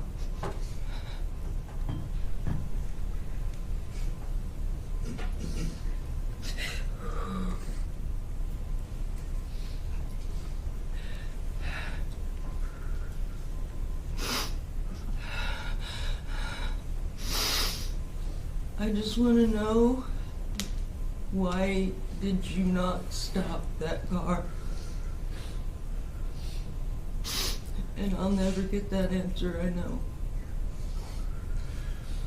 Obviously, we've talked about the plea agreement in advance of this, and you know what the range Judge Harrison is able to give Mr. Banales. It's up to 15 years in the Indiana Department of Corrections. What would you like to see Judge Harrison do? I would really appreciate that you give him the max sentencing that he deserves. I can't really explain it into big words of how I feel or what I want, but what everybody else has already put forth, I'm good with all of that he does. He doesn't get to walk around free anymore. You know, I feel like I've been in prison since the day this happened. And I just want him to go there and not be able to hurt anybody else, and God forbid to do this to anybody else. So if you would just honor pretty much the court's request for the max, I would greatly appreciate that. Thank you. I'll pass the witness. I just want to say Mr. Banales did read the letter you wrote to the court, and he did take it to heart, so I appreciate you submitting that. I have no questions. Ms. Hester, thank you very much. Thank May I you. have a seat?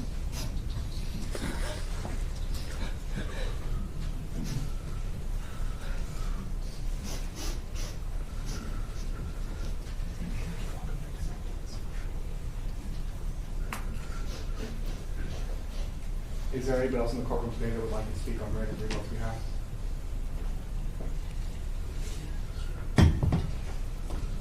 Your Honor, the only additional evidence is the state would ask you to take consideration of the probable cause affidavit and the PSI. And the state will pass at this time. Court will take notice of the probable cause affidavit filed in this case, as well as the pre-sentence investigation and the letters that were submitted as part of the pre-sentence investigation. Defense. Your Honor, first as a preliminary matter, we did submit a pre-sentence memorandum to the court. Did the court receive that? I did. Okay, and just for the record, that was a series of letters from friends and family, as well as pictures of Mr. Banales with his friends and family. So I just wanted to state that for the record. I do have... Mr. Carter, do you have any objection to the court admitting those into the record as defense exhibit A and then through I believe. Let me double check on how many there were. No objection. It is through I. Showing no objection, defense sentence memorandum as well as defense A through I are admitted and made part of the record. Thank you, Your Honor. As an additional preliminary matter, Mr. Banales would like to make a statement. However, he's going to make that statement as allocution. So I don't know if you'd like me to call him. That after. After, okay. Okay. Then we would call Elizabeth McCorvey. Elizabeth, you're going to approach the witness stand.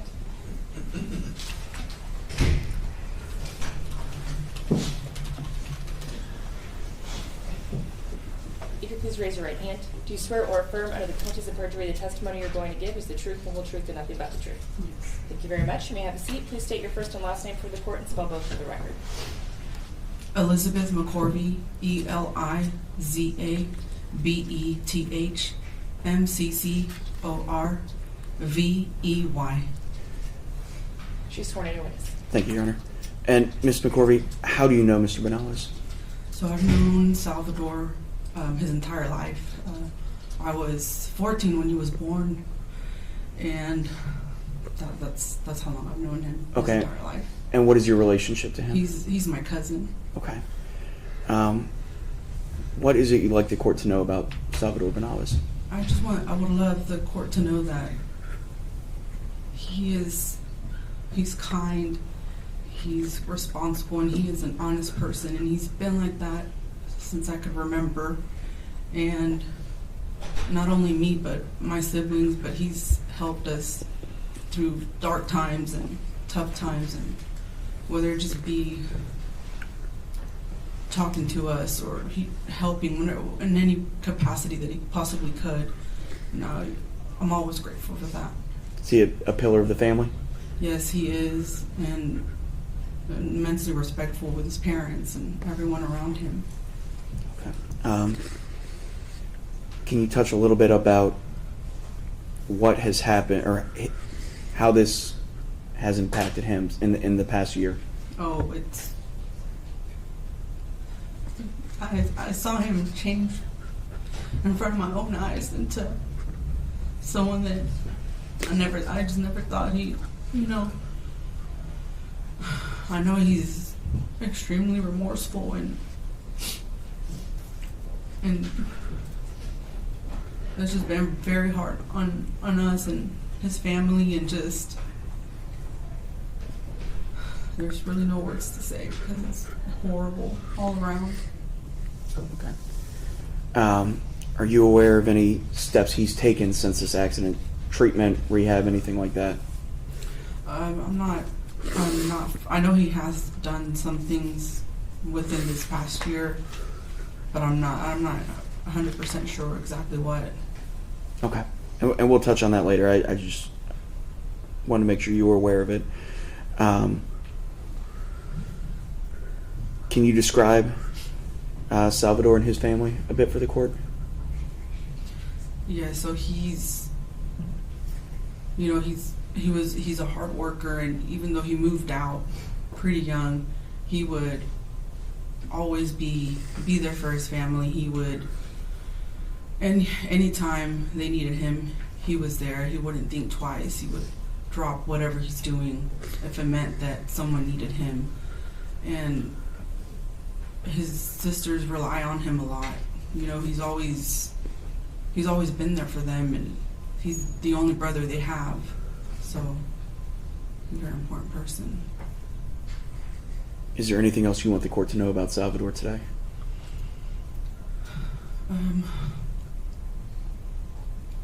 Just want y'all to know that he really is a good person, and he is remorseful, and he's ready to take accountability for his actions. And that's what I wanted to know. Okay. One more question. At any point during this process, has it been your impression that he's been trying to dodge responsibility for this in any way, or has he been willing to accept responsibility? He's 100% been willing to accept responsibility, and he's ready to do so. Okay. Thank you. I pass the witness. Mr. Crowley? No additional questions. Thank you. Ms. McCorvey, thank you. You may have a seat. Mr. Bailey? Your Honor, I would call Natalie Banales.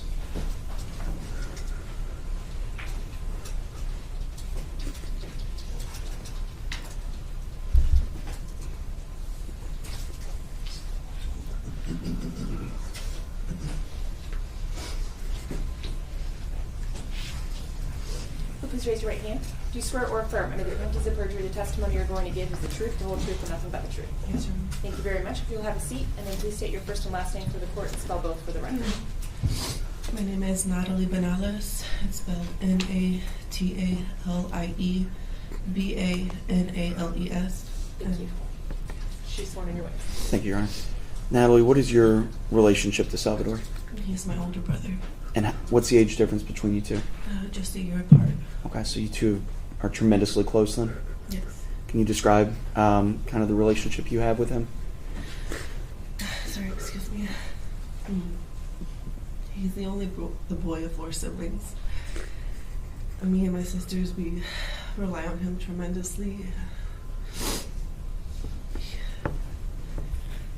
Sorry, I'm at a loss for words. He's very important to our family. He's the only boy. He's an uncle of 4, 2 nieces and 2 nephews that love him so much and are broken because they know that he's going to be gone. Can you talk a bit about how this has impacted Salvador? He's not the same. He has felt all of this so deeply. He's so remorseful of what's happened, and it's hard seeing him go through something knowing that he has accepted the responsibility and that he's going to be facing all of the consequences for it in the future. It's just been very hard on our family. And Salvador, as well as the family, everyone's aware that he's going to be taken into custody today, correct? Yes, sir. Okay. What kind of hardship will that put on your family?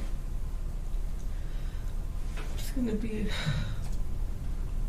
he's going to be gone. Our brother, our uncle, our son, the grandson, the cousin. It's going to be really hard, him being apart from us. Can you talk about the family? Who is here in the courtroom today?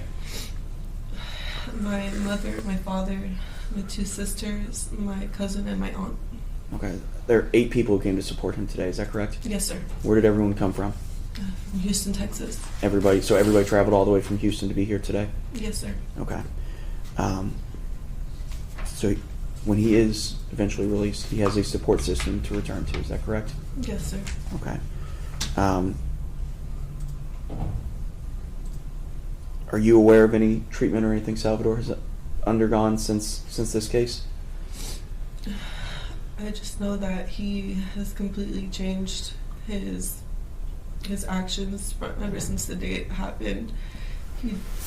He's quit drinking. He's completely just stopped any kind of... He's not social anymore. He just kind of stays away, stays off of the streets, tries to be responsible, and tries to lead a better life than he did before, to just accept what's happened. Is there anything else you want the court to know about Salvador?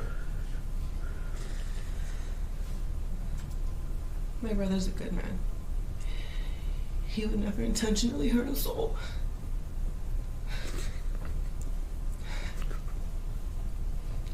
I know that he's going to spend the rest of his life regretting that night. And our family sends your deepest condolences. Thank you. I have no further questions. Ma'am, hold on. You're okay. Very briefly, you Yes. said that Mr. Banales going to jail will cause a hardship on the family, right? Yes, sir. Mr. Banales doesn't have any children. No, sir. It's my understanding for the PSI that Mr. Banales actually moved back in with the family, and the family is supporting him monetarily, right? Yes, sir. Is it fair to say that any type of hardship here would then only be in the form of an emotional burden that the family's going to be suffering? Yes. I don't have anything else. Thank you. Any questions on that? No, Your Honor, thank you. Okay. Ma'am, thank you very much. You may have a seat. Thank you. Mr. Bailey. Judge, I have no more witnesses to call, just argument. Mr. Banales, at this time, it is your opportunity to allocute, which is to make a statement. This is a statement that you can discuss anything that you would like for me to know about before I pronounce a sentence on this case. And this is your opportunity to do so at this time. Your Honor, would you like him to make that statement from here or up from the witness box? I usually have him make it from there. Okay. All right, Thank you. Mr. Banales, you may go ahead.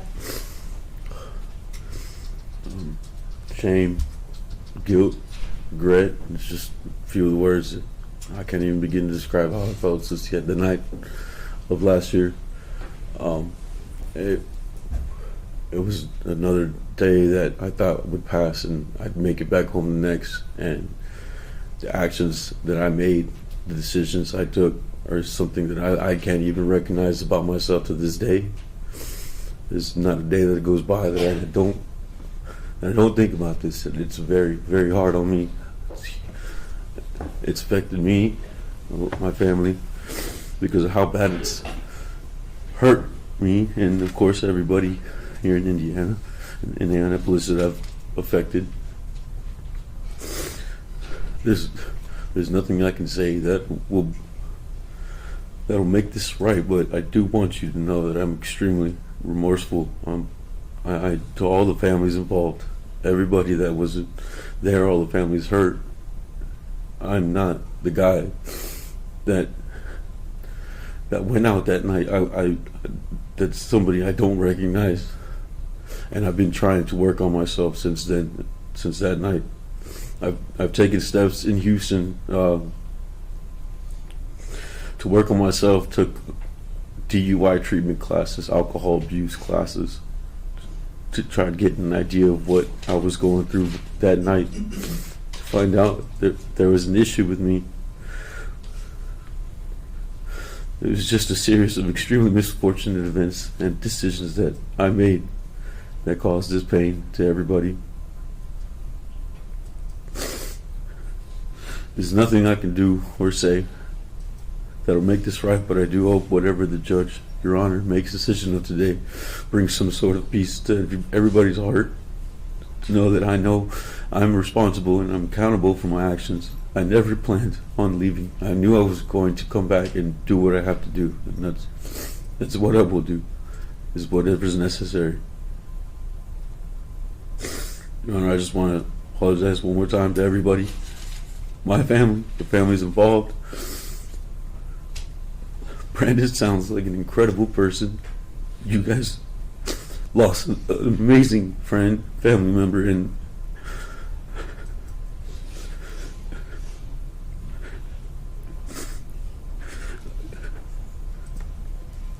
but this is something I'll remember for the rest of my life. His name is embedded in my head. There's never a day I don't go thinking about him, and to everybody else that I've caused pain to.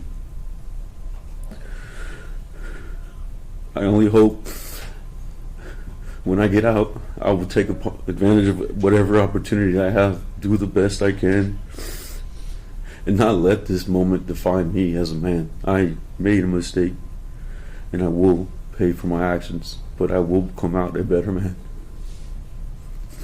Thank you. Mr. Crothers, you may present argument. Thank you, Your Honor. First, I'd like to address the plea agreement and what is actually open here to the court today. The 3 charges that were initially filed were 2 level 3s as well as a level 6. Had we gone to trial, the maximum sentence there would have been roughly 34 and a half years had he been convicted on counts 1, 2, and the additional count involving Gabriel. He did take a plea agreement today. He is pleading to the 2 level 3s. That does in fact limit the amount of exposure that he has, but the court here ultimately, whether the court runs consecutively concurrently, is ultimately facing a maximum sentence of 21 years, with 15 years of that time completely open to the court. The state believes for several reasons that the 15 years that is open to the court here today is the time that the defendant should ultimately spend in the Indiana Department of Corrections. And I think for 3 main reasons that sentence is justified. First and foremost, I think the facts of the case here certainly warrant it. You've heard multiple testimony as well as the a factual basis the defendant admitted as to having happened that night that Mr. Banales was in fact up here visiting from work. He is not a resident of Indiana. He was only here for a short amount of time. And on that night, on March 8th, going into March 9th, Mr. Banales, while up here with a rental car, chose to get so intoxicated that by the time that he left the bar at 2 o'clock in the morning, he was still reeking of alcohol 13 hours later. You heard the testimony or the factual that, and the probable cause that Mr. Banales admitted he did not have any other drinks after he left. So it wasn't that he was continuing to smell of alcohol because he had a mimosa or a drink at 11 o'clock in the morning. This was directly from the night beforehand. And I think it's also important to again note, I did hear the word mistake. It's the first time that I've heard it, and I'm glad that we have not routinely characterized this night as a mistake, because it's not a mistake. It is a choice, and I know that the court recognizes that from the hearings that I've done beforehand in this court. Drinking and driving is not a mistake. It is not an accident. It is a choice to get behind the wheel. But this DUI, this OVWI causing death that we have today is so much more than just a standard OVWI causing death. It's not the standard where we have somebody drunk on 465 who hits another person. We have, as many of the witnesses have noted, a plethora of choices that ultimately make this case so much worse than what it should have been.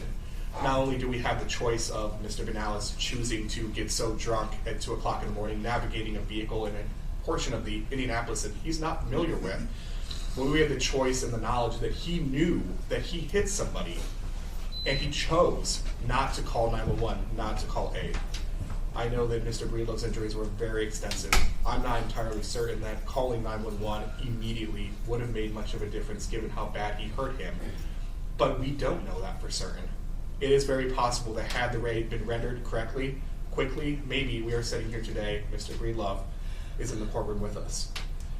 But then even more egregious is the fact that we know that the hotel room at the Marriott, it's roughly 14 minutes away from Livery, downtown Indianapolis. So Mr. Breedlove, again, heavily intoxicated after already having hit somebody and knowing it, chose to continue to drive for another 14 minutes back to his hotel room, putting other lives in risk after having already taken the life of Mr. Breedlove and seriously hurting Mr. Haley Gabriel. Before court today, I did the distance of the address between Livery and his hotel, 14-minute drive. It would have cost this morning $19.91 for the defendant to Uber to and from that location. That is what it would have cost to save Brandon Breedlove's life. But again, it gets even more egregious in the fact that Mr. Banales knew that he had hit somebody. He chose to continue to drive inebriated back to his hotel, and that morning he made a false police report claiming that his vehicle had been vandalized in an effort to cover up the actions that he had just committed. And then hopped on board of a plane in hopes of heading back to Texas. The facts here go far beyond the elements of the case, Your Honor. And I think that that's where we get to the first, what I believe to be an aggravating factor here, the heinousness of the crime. Under Vasquez v. State, 762 Northeast 2D92, although elements of the crime cannot enhance the sentence, particular circumstances of the criminal act can constitute sentencing aggravators. In Allen v. State, 7199 Northeast 2D815, case very similar to this, so that in a prosecution for reckless homicide, failure of a driver to fulfill his duties following an accident, his criminal recklessness, and the heinous nature of fleeing the scene of the accident were properly used as aggravating circumstances with regard to the imposition of an enhanced or consecutive sentences. Notwithstanding the contention that such conduct was precisely that prohibited by the statutory provision against failure of driver to fulfill his duties following an accident, since the particular circumstances of the crime were more callous and reprehensible than the minimum conduct necessary to violate the statute. For the aforementioned reasons that we just talked about, the facts here, Your Honor, I do believe that Allen v. State is a guiding case. I do believe that the facts here are outside of the elements, and it is something that does make the aggravating factor here something the court can consider. Secondly, Your Honor, I want to talk about the statutory aggravator, that the crime itself had a significant impact on one of the victims of the crime, greater than what is actually normally charged. Now, you did hear from both Haley and Gabriel today that they were survivors of that accident. We are incredibly fortunate that we're not sitting here today with 3 people dead and listening to multiple other family members talk about what happened to them. But I think it's very clear that not only that Gabe has an injury now that is going to require 6 months of surgery, and that Haley is suffering from a massive amount of survivor's guilt from that night. You heard it from her that she, in some way, shape, or form, wishes that she had not reached out to Mr. Breedlove to have him come, that she had continued to walk alone. You've heard from multiple witnesses here at this point that Indianapolis just looks different to all of them. So when it comes down to the harm that was caused, specific to Haley, I think it's very, very obvious that it is greater than what we have here as required by the statute. So I do think that the statutory aggravator 1 also does apply.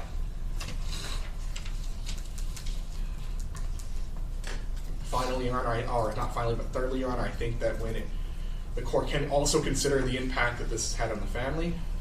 Botcher v. State 686 Northeast 2D 791. Impact upon the victim's family was not an aggravating circumstance where there was nothing to suggest that the impact on the family was of the type so distinct as to rise to the level of an aggravating circumstance. However, in Brown v. State 667 Northeast 2D 115, enhancement of sentence for murder was supported by position taken by victim's family, where victim's parents had submitted a letter to the court urging a harsh sentence, and victim's sister testified at sentencing hearing about the continuing pain of the entire family over the loss of the victim. Unfortunately, here today, Your Honor, we've only been able to hear from one member of the family, that is the sole remaining member of the family. And I think that is something that the court should also take into consideration when deciding whether or not to apply the impact on family non-statutory aggravator here. You heard Mr. Breedlove was 27 years old. He was a great guy across the board. He was hands down not only a pillar of the family, a pillar of Indianapolis, but a pillar of his friend group. And Miss Breedlove or Miss Hester now will never have grandchildren. As it was noted by some of the witnesses here, the actions of the defendant here have in fact basically cut out a bloodline that has been here in Indianapolis for probably centuries.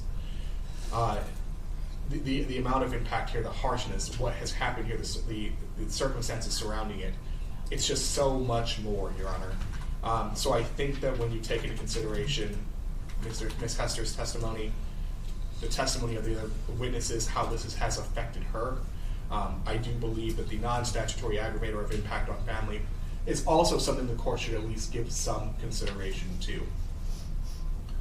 Finally, Your Honor, I do believe that the fourth thing the court should consider is something that was also brought up by other witnesses. To hear, essentially, not to give the 15 years would depreciate the seriousness of this crime. You heard multiple testimony today, most specifically from Levi, that Indianapolis is a place where people come to visit. As we speak, the March Madness is going on or not March Madness, but the Women's Big Ten tournament is currently being held. Next week after this, we'll have another Big Ten tournament with the men's. We routinely have Comic-Con, we have conventions, we have football games, we have Big Ten championships. Indianapolis is a location where people come, and they should feel safe. And in the same words of what the witnesses here are saying, if to not give a sentence appropriate is to say that it is okay to come to Indianapolis. It is okay to get so drunk that you can smell of alcohol 13 hours later. You can hit somebody fully knowing it. You can attempt to cover up your crime and flee the jurisdiction. And maybe you'll get 4 years, maybe you'll get 5 years at DOC, maybe you'll be home in 3.5, Given the victims, given what happened here, a sentence of anything less than the 15 years, a slap on the wrist that would be, sends the wrong message. It says it is okay to do this, and it will allow for it to happen again. In closing, Your Honor, again, for the circumstances I mentioned, anything that the court gives here today, unfortunately, cannot bring Brandon Breedlove back. And I know if the court was capable of doing it, they would do it. I do believe Mr. Banales, if he had the opportunity to do it, he would do it himself. But the harm here is done. Brandon Breedlove was loved by everybody. When this happened, I can tell you that on my own Facebook feed, 3 mutual friends of mine all posted his passing. So when everybody is up here today telling you that he was known by everybody, I have no doubt that he actually was. And you've heard about the character of this man, how good of a father he would have been, the support system that he has, how his friends relied upon him for support. And he was only 27 years old after actively serving his country. He had his entire life ahead of him. And I have no doubt that if he had continued to live that life, that ultimately he would have brought a great amount of joy to this world, making it better. But he's never going to get that chance. So for the reasons I've just previously mentioned, those 4 reasons, for Brandon Breedlove, again, I don't even want to diminish the effect that this has had on Haley and Gabe, who also nearly lost their lives that night. Given the defendant's actions, the statutory and non-statutory aggravators here, just because it is just, we implore the court to give the 15 years Department of Corrections time. Thank you. Mr. Bailey. Thank you, Your Honor. Your Honor, Mr. Crothers spent a lot of time touching on the seriousness of the offense, and I agree with him, as does the Indiana legislature. The aspects that he focused on are the injuries and the leaving the scene, and those are both elements of the crime. That's what elevates it to the level 3. That's why we're sitting here today. I don't believe we're at a point where we go above and beyond that to establish aggravators. This is already an aggravated sentence. It is a level 3 felony because of the injuries and death to Mr. Breedlove, to Ms. Taylor, and I know Mr. Santa Rita wasn't ultimately one of the charges in the plea, but I understand that as well. If we look at the PSI, I think one of the mitigators that applies here is that Mr. Banales is someone who will respond well to a short-term imprisonment and probation. There is no question that he's going into custody today. He knows that. His family knows that. He is prepared to accept that today. He has already taken steps to work on himself, as he mentioned today, taking DUI classes, alcohol classes, the things that he can do in Houston, preparing for this day. And he has been preparing for this day since he was contacted by law enforcement the morning after the offense. At no point has Mr. Banales tried to fight these charges. He has been ready to make this right from the start. And I think Mr. Crothers would agree that we have been looking to resolve this as quickly as possible, and there were a lot of moving pieces, and that's why we're at the 1-year mark, and I know that's an important anniversary for everyone here today. That's why this case has taken a year. It is not at all because Mr. Banales was not ready to accept responsibility. I do believe the crime in the present case was the result of circumstances unlikely to recur. As a statutory mitigator, Mr. Banales has no criminal history. He is, like I said, doing everything he can to make sure this does not happen again. He is looking forward to getting involved with programming in the Department of Corrections to make sure that this never happens again, so that nobody else has to go through the pain and suffering that the friends and family of Mr. Breedlove are going through right now. As I stated, I believe he's likely to respond affirmatively to probation. I know he's not going on probation immediately, but he's ready for that level of supervision. After this, he's already engaged in the types of programming that probation would have him go through. His family members came up today and said they saw a change in him. He's, doing everything he should be doing. He's absolutely going to respond to authority. He was allowed to return to Texas. He also made multiple trips up here for pretrial conferences to check in with the court. He respects the court authority. He is someone who will do exactly what is ordered of him to do. We will not be seeing Mr. Banales again in this courtroom. I have no doubt about that. And that goes towards the character and attitudes of him indicate that he's unlikely to commit another crime. If you look at his IRS score, it is nearly ones across the board. There was one that was moderate. His scores extremely low, and that part of that's because he is a young man. He has no criminal history. So this is the first time he's seen the court, and albeit it's for disastrous reasons. This is why OVWIs are taken so seriously, and it's something a lot of my clients fail to grasp, because every time someone gets behind that wheel, we could be here. And Mr. Banales realizes that he will not be back here. Mr. Carruthers touched a little bit and some follow-up questions about the undue hardship on Mr. Banales' family, and that's not necessarily financial, but he is the rock of that family. He's the only son in that family. Everyone looks to him, and there's going to be a gap with him gone. And I understand the difference is that Mr. Banales gets to return to his family in a few years. I don't know when exactly that's going to be, but he will be returning, and Mr. Breedlove will not. And for that, I am so sorry to the friends and family who are here today. It sounds as though Mr. Breedlove was an incredible person, a hero serving in the military, and I cannot begin to fathom that loss. So I am so sorry to everyone here today. In addition to the statutory mitigators that I've mentioned, Your Honor, Jones v. State, Gibbs v. State, it's established that remorse can be considered as a mitigating circumstance. Mr. Banales is here today stating his remorse. It is sincere. It didn't come up today, but there are 2 civil suits against Mr. Banales, as well as some other people involved in this. Mr. Banales has participated already. We've done 1 deposition through those. He intends to fully cooperate with those, in whatever capacity that may be. There are, I believe, trials coming up where he will cooperate to the fullest extent. He's not trying to hide anything. We did do 1 deposition where I objected to a number of questions as this case was still pending. But we understand that there's going to be a follow-up deposition where he can be more forthcoming and do whatever he can. I know nobody's ever going to be made whole from this, but hopefully something can be recovered, because they deserve that. None of the victims today did anything wrong. And I think Mr. Banales sat here today and showed that remorse. That is absolutely sincere, Your Honor. Finally, cooperation with authorities could be considered a mitigating circumstance. As stated in Beeson v. State, Mr. Banales has done everything since he has been,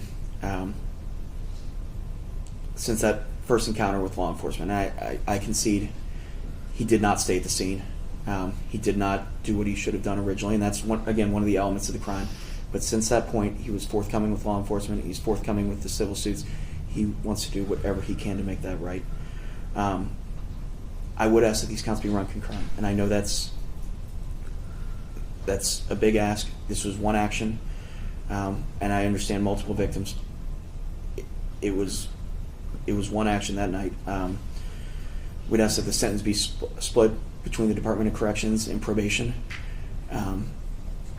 and that any time in the Department of Corrections he be ordered to serve with that recovery while incarcerated program. I think that's something that would serve him well, as well as any other educational programs the court thinks are necessary. So that's our request before the court today, Your Honor. Thank you.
I have credit time as 7 plus 2 from March 9th to March 15 of 2024. Let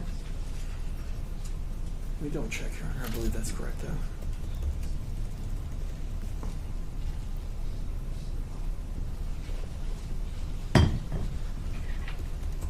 I'm sorry, Your Honor. Credit Correct. time March 9 to March 15 for 7 plus 2. That sounds correct, Your Honor. Yes. Okay.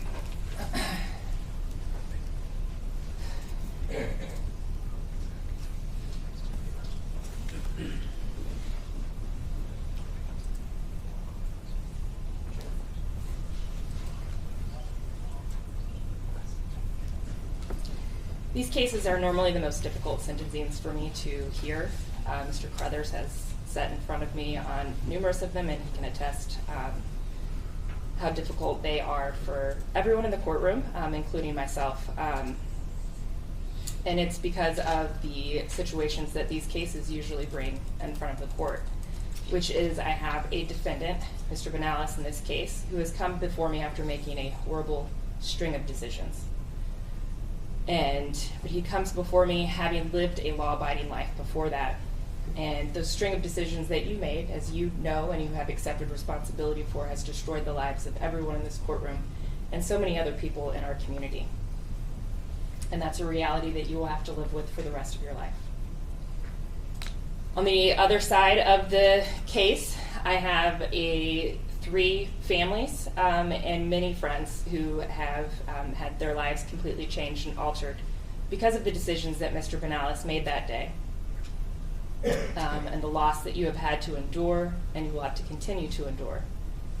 In the court, my job is to sit and balance both of those aspects, both Mr. Banales and your all's pain.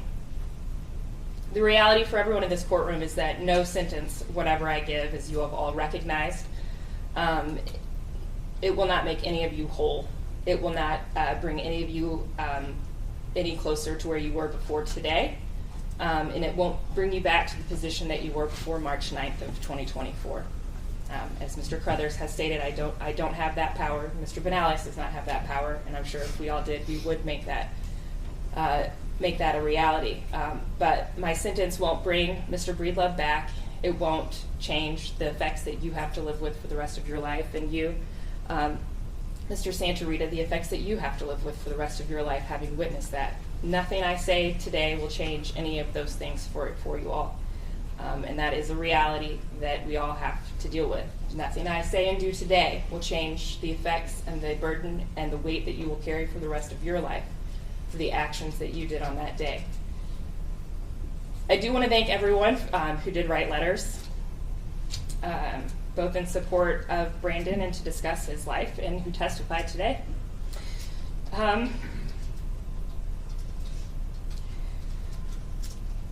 For one, they paint a fuller picture for me. I only know what I read in the probable cause affidavit about him. And so it gives me a fuller picture of who he was and the loss and the pain that you all feel and that you will continue to feel and carry with you throughout the entirety of your life. It also paints a great picture of the loss to our community in Indianapolis, as well as the loss, as it sounds like, to our entire world. Ms. Hester, I hope that you have some comfort in that it was a great testament to you as a mother.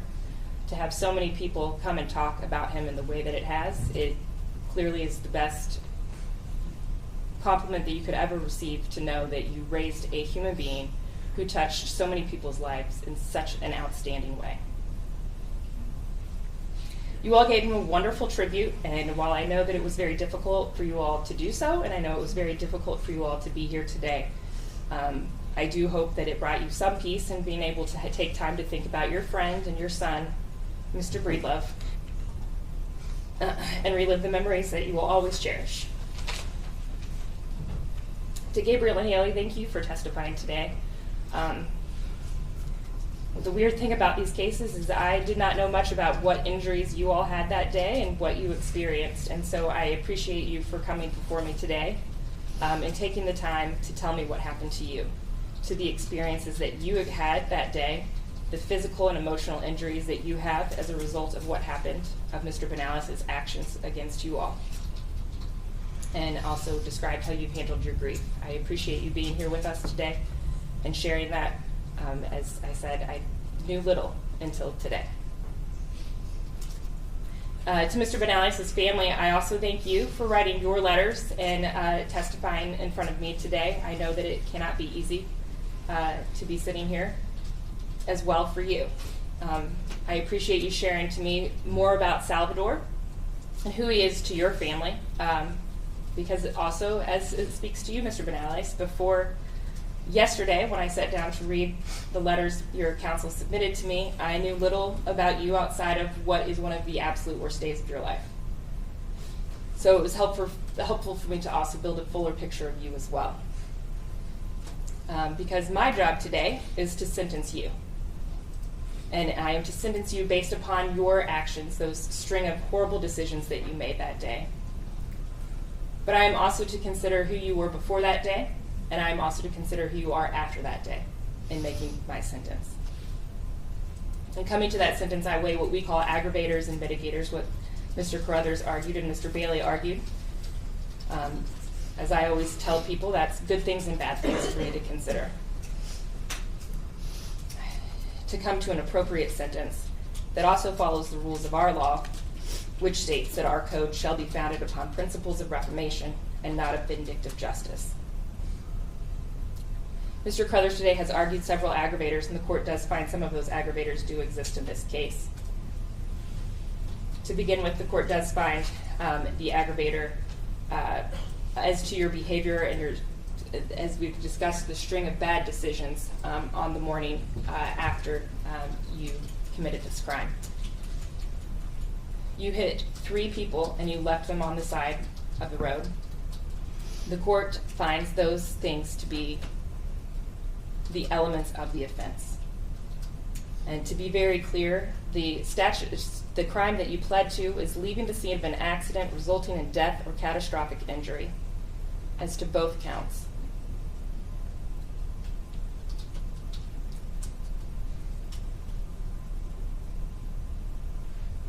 The court finds that those are the elements of the offense, and the law would not allow me to consider those as an element, those elements as an aggravator, and so I will decline to do so. But I do take into consideration the actions in the probable cause affidavit. You chose to call the police that morning to make an accident report to recoup your expenses on a rented vehicle after you had hit 3 people and one of those people then died. And then the court finds that you did attempt to leave the jurisdiction, and I do find those to be an aggravating circumstances. The court also takes into consideration the impact on Ms. Taylor and Mr. Santarita as statutory aggravators. In fashioning the sentence, I have also already taken into consideration the impact on the family.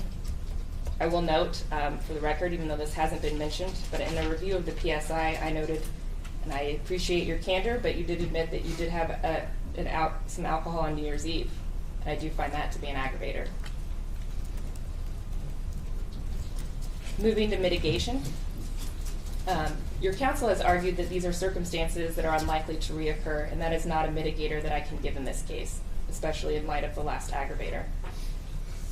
I cannot say that you won't make this decision again. I think we all in this room hope and pray that you won't, including yourself, but I cannot say that that mitigator has been met for me in order to give it weight. I do, however, give you mitigating weight for leading a law-abiding life. You have no criminal history. You've never been arrested. That is not a normal thing for someone who comes in front of me to be sentenced on such a crime as you are being sentenced on, but it is a significant mitigator, and the court will give it weight.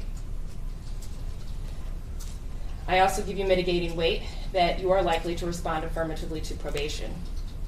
The court notes for the record that you did seek out treatment on your own throughout the pendency of this case, and that you also completed classes on your own that revolve around understanding the consequences of operating while intoxicated. The court also notes that you have been on pretrial release for the entirety of this case, and that you have fully complied with the conditions of my pretrial release, as well as added conditions of pretrial release placed upon you by your bondsman, which is the GPS. The court did not place that condition upon you. You complied with it, and I received weekly check-ins from your bondsman every Friday afternoon, letting me know that you were complying with the conditions of your release.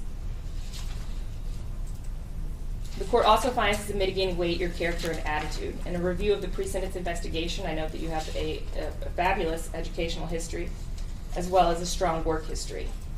You had stable employment for 5 years with the same company, Marble Industrial Coatings, and then you had 4 years of consistent work prior to that. You are a person who does work, and you do contribute to society, and the court recognizes that and finds you deserve weight to be given in mitigation. The court also notes via the letters and the testimony that I have received here today that you do have a strong family support as evidenced by the letters, which describes you as a giving and caring family member. They also seem to be people who will hold you responsible for your actions, and the court notes that that has been seen to be something that will be rehabilitative for people when they are released from the Department of Correction. The court notes in the plea offer that you have also agreed to make restitution. I have not heard any evidence as to the restitution today, so I will be taking that under advisement.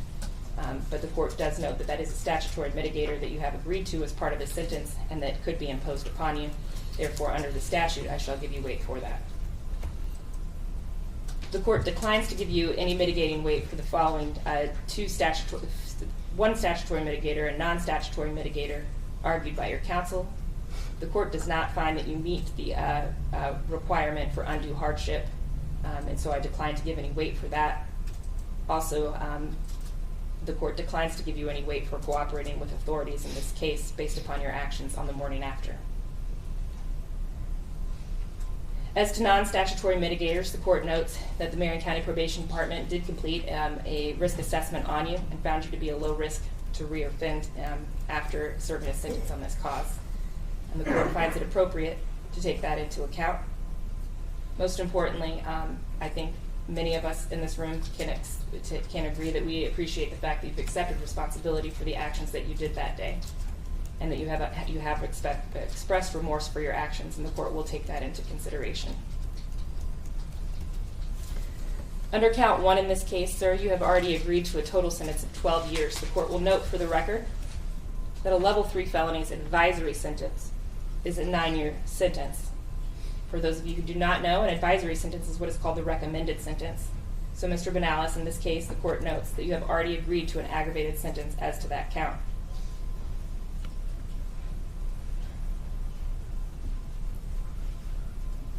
In count 2, a level 3 felony as well, you have already also agreed to an advisory sentence in that case. In balancing the mitigators and aggravators in this case, I do find that the mitigators do outweigh the aggravators. Therefore, I do find the following sentence to be appropriate. I will note for the record, first off, that I do find it appropriate to run the sentences consecutive. I believe Mr. Breedlove and Ms. Taylor deserve their own sentences for the actions that you perpetrated against them on that day. And I don't believe that this is a case for me to deviate from that. Under count 1, the total sentence will be 12 years. Of that sentence, 4 years will be ordered to be executed at the Indiana Department of Correction, with credit for 7 days served plus 2 days of Class B good time credit from March 9 to March 15 of 2024. The remaining 8 years of that sentence shall be suspended, and the court orders you to serve 2 years of probation. The court notes that when you get released from the Department of Correction, you'll be ordered to report to Marion County Probation. The court will approve transfer to Texas, to your home county, but you will have to provide and go through the proper paperwork in order to have your probation transferred to Texas in order to complete supervision on that program. The remaining 6 years of that sentence are suspended with no probation. That sentence runs consecutive to the sentence for count 2, which is a 9-year total sentence. 545 days will be executed at the Indiana Department of Correction with credit for 0 days served plus 0 days of Class B good time credit. 2,345 days shall be suspended, and of that suspended sentence, the court will order you to serve another 2 years of probation through Marion County Probation. Again, the court will accept transfer to Texas as long as they accept transfer of the probation supervision. While you're serving your sentence on probation, you'll be subject to the standard conditions and terms of probation, which does include random drug testing. The court will also order an ignition interlock system The court will note for the record, even though not argued by either parties, the court will order your driver's license suspended for 5 years, which is the maximum suspension I can give. While we've discussed this being an operating while intoxicated case, that is not the charge that you are pleading guilty to. It is leaving a scene of an accident resulting in serious bodily injury. Under 934.6, the maximum driver's license suspension I can give is 5 years. I believe you deserve the 5-year driver's license suspension in this case. While you're serving your sentence on probation, again, you'll have the ignition interlock for whenever your driver's license is available to you again. The court will order probation to complete a financial analysis on you, and the court from that financial analysis will order the cost of probation from that. As to the court fines and costs in this case, the court will find you indigent, as the court recognizes that there more than likely will be restitution, and I would prefer you to pay the restitution than to pay court fines and costs to me. The court will hold restitution under advisement for 30 days. The state has 30 days in which to provide the proper paperwork and hold an evidentiary hearing. Since I have not heard any evidence at this time, I cannot order any restitution in this case. Throughout the entirety of the sentence, sir, you are ordered to have no contact with Greg Gilmore, Catherine Hester, Nathan Weaver, Haley Taylor, and Gabriel Santarita. Any questions as to the sentence, Mr. Bailey? No, Your Honor. Thank you. Mr. Crothers? No, Your Honor. Thank you. Mr. Banales, this time you will be remanded back to the custody of the Marion County Sheriff to begin your sentence. Good luck. Partial pass.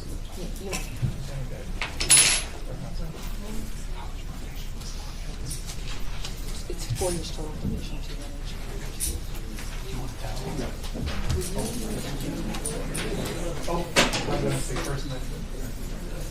Mr. Bailey.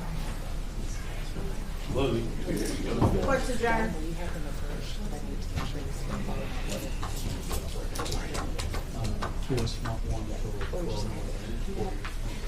The camera? No, the guy. Can you come here? Thank you.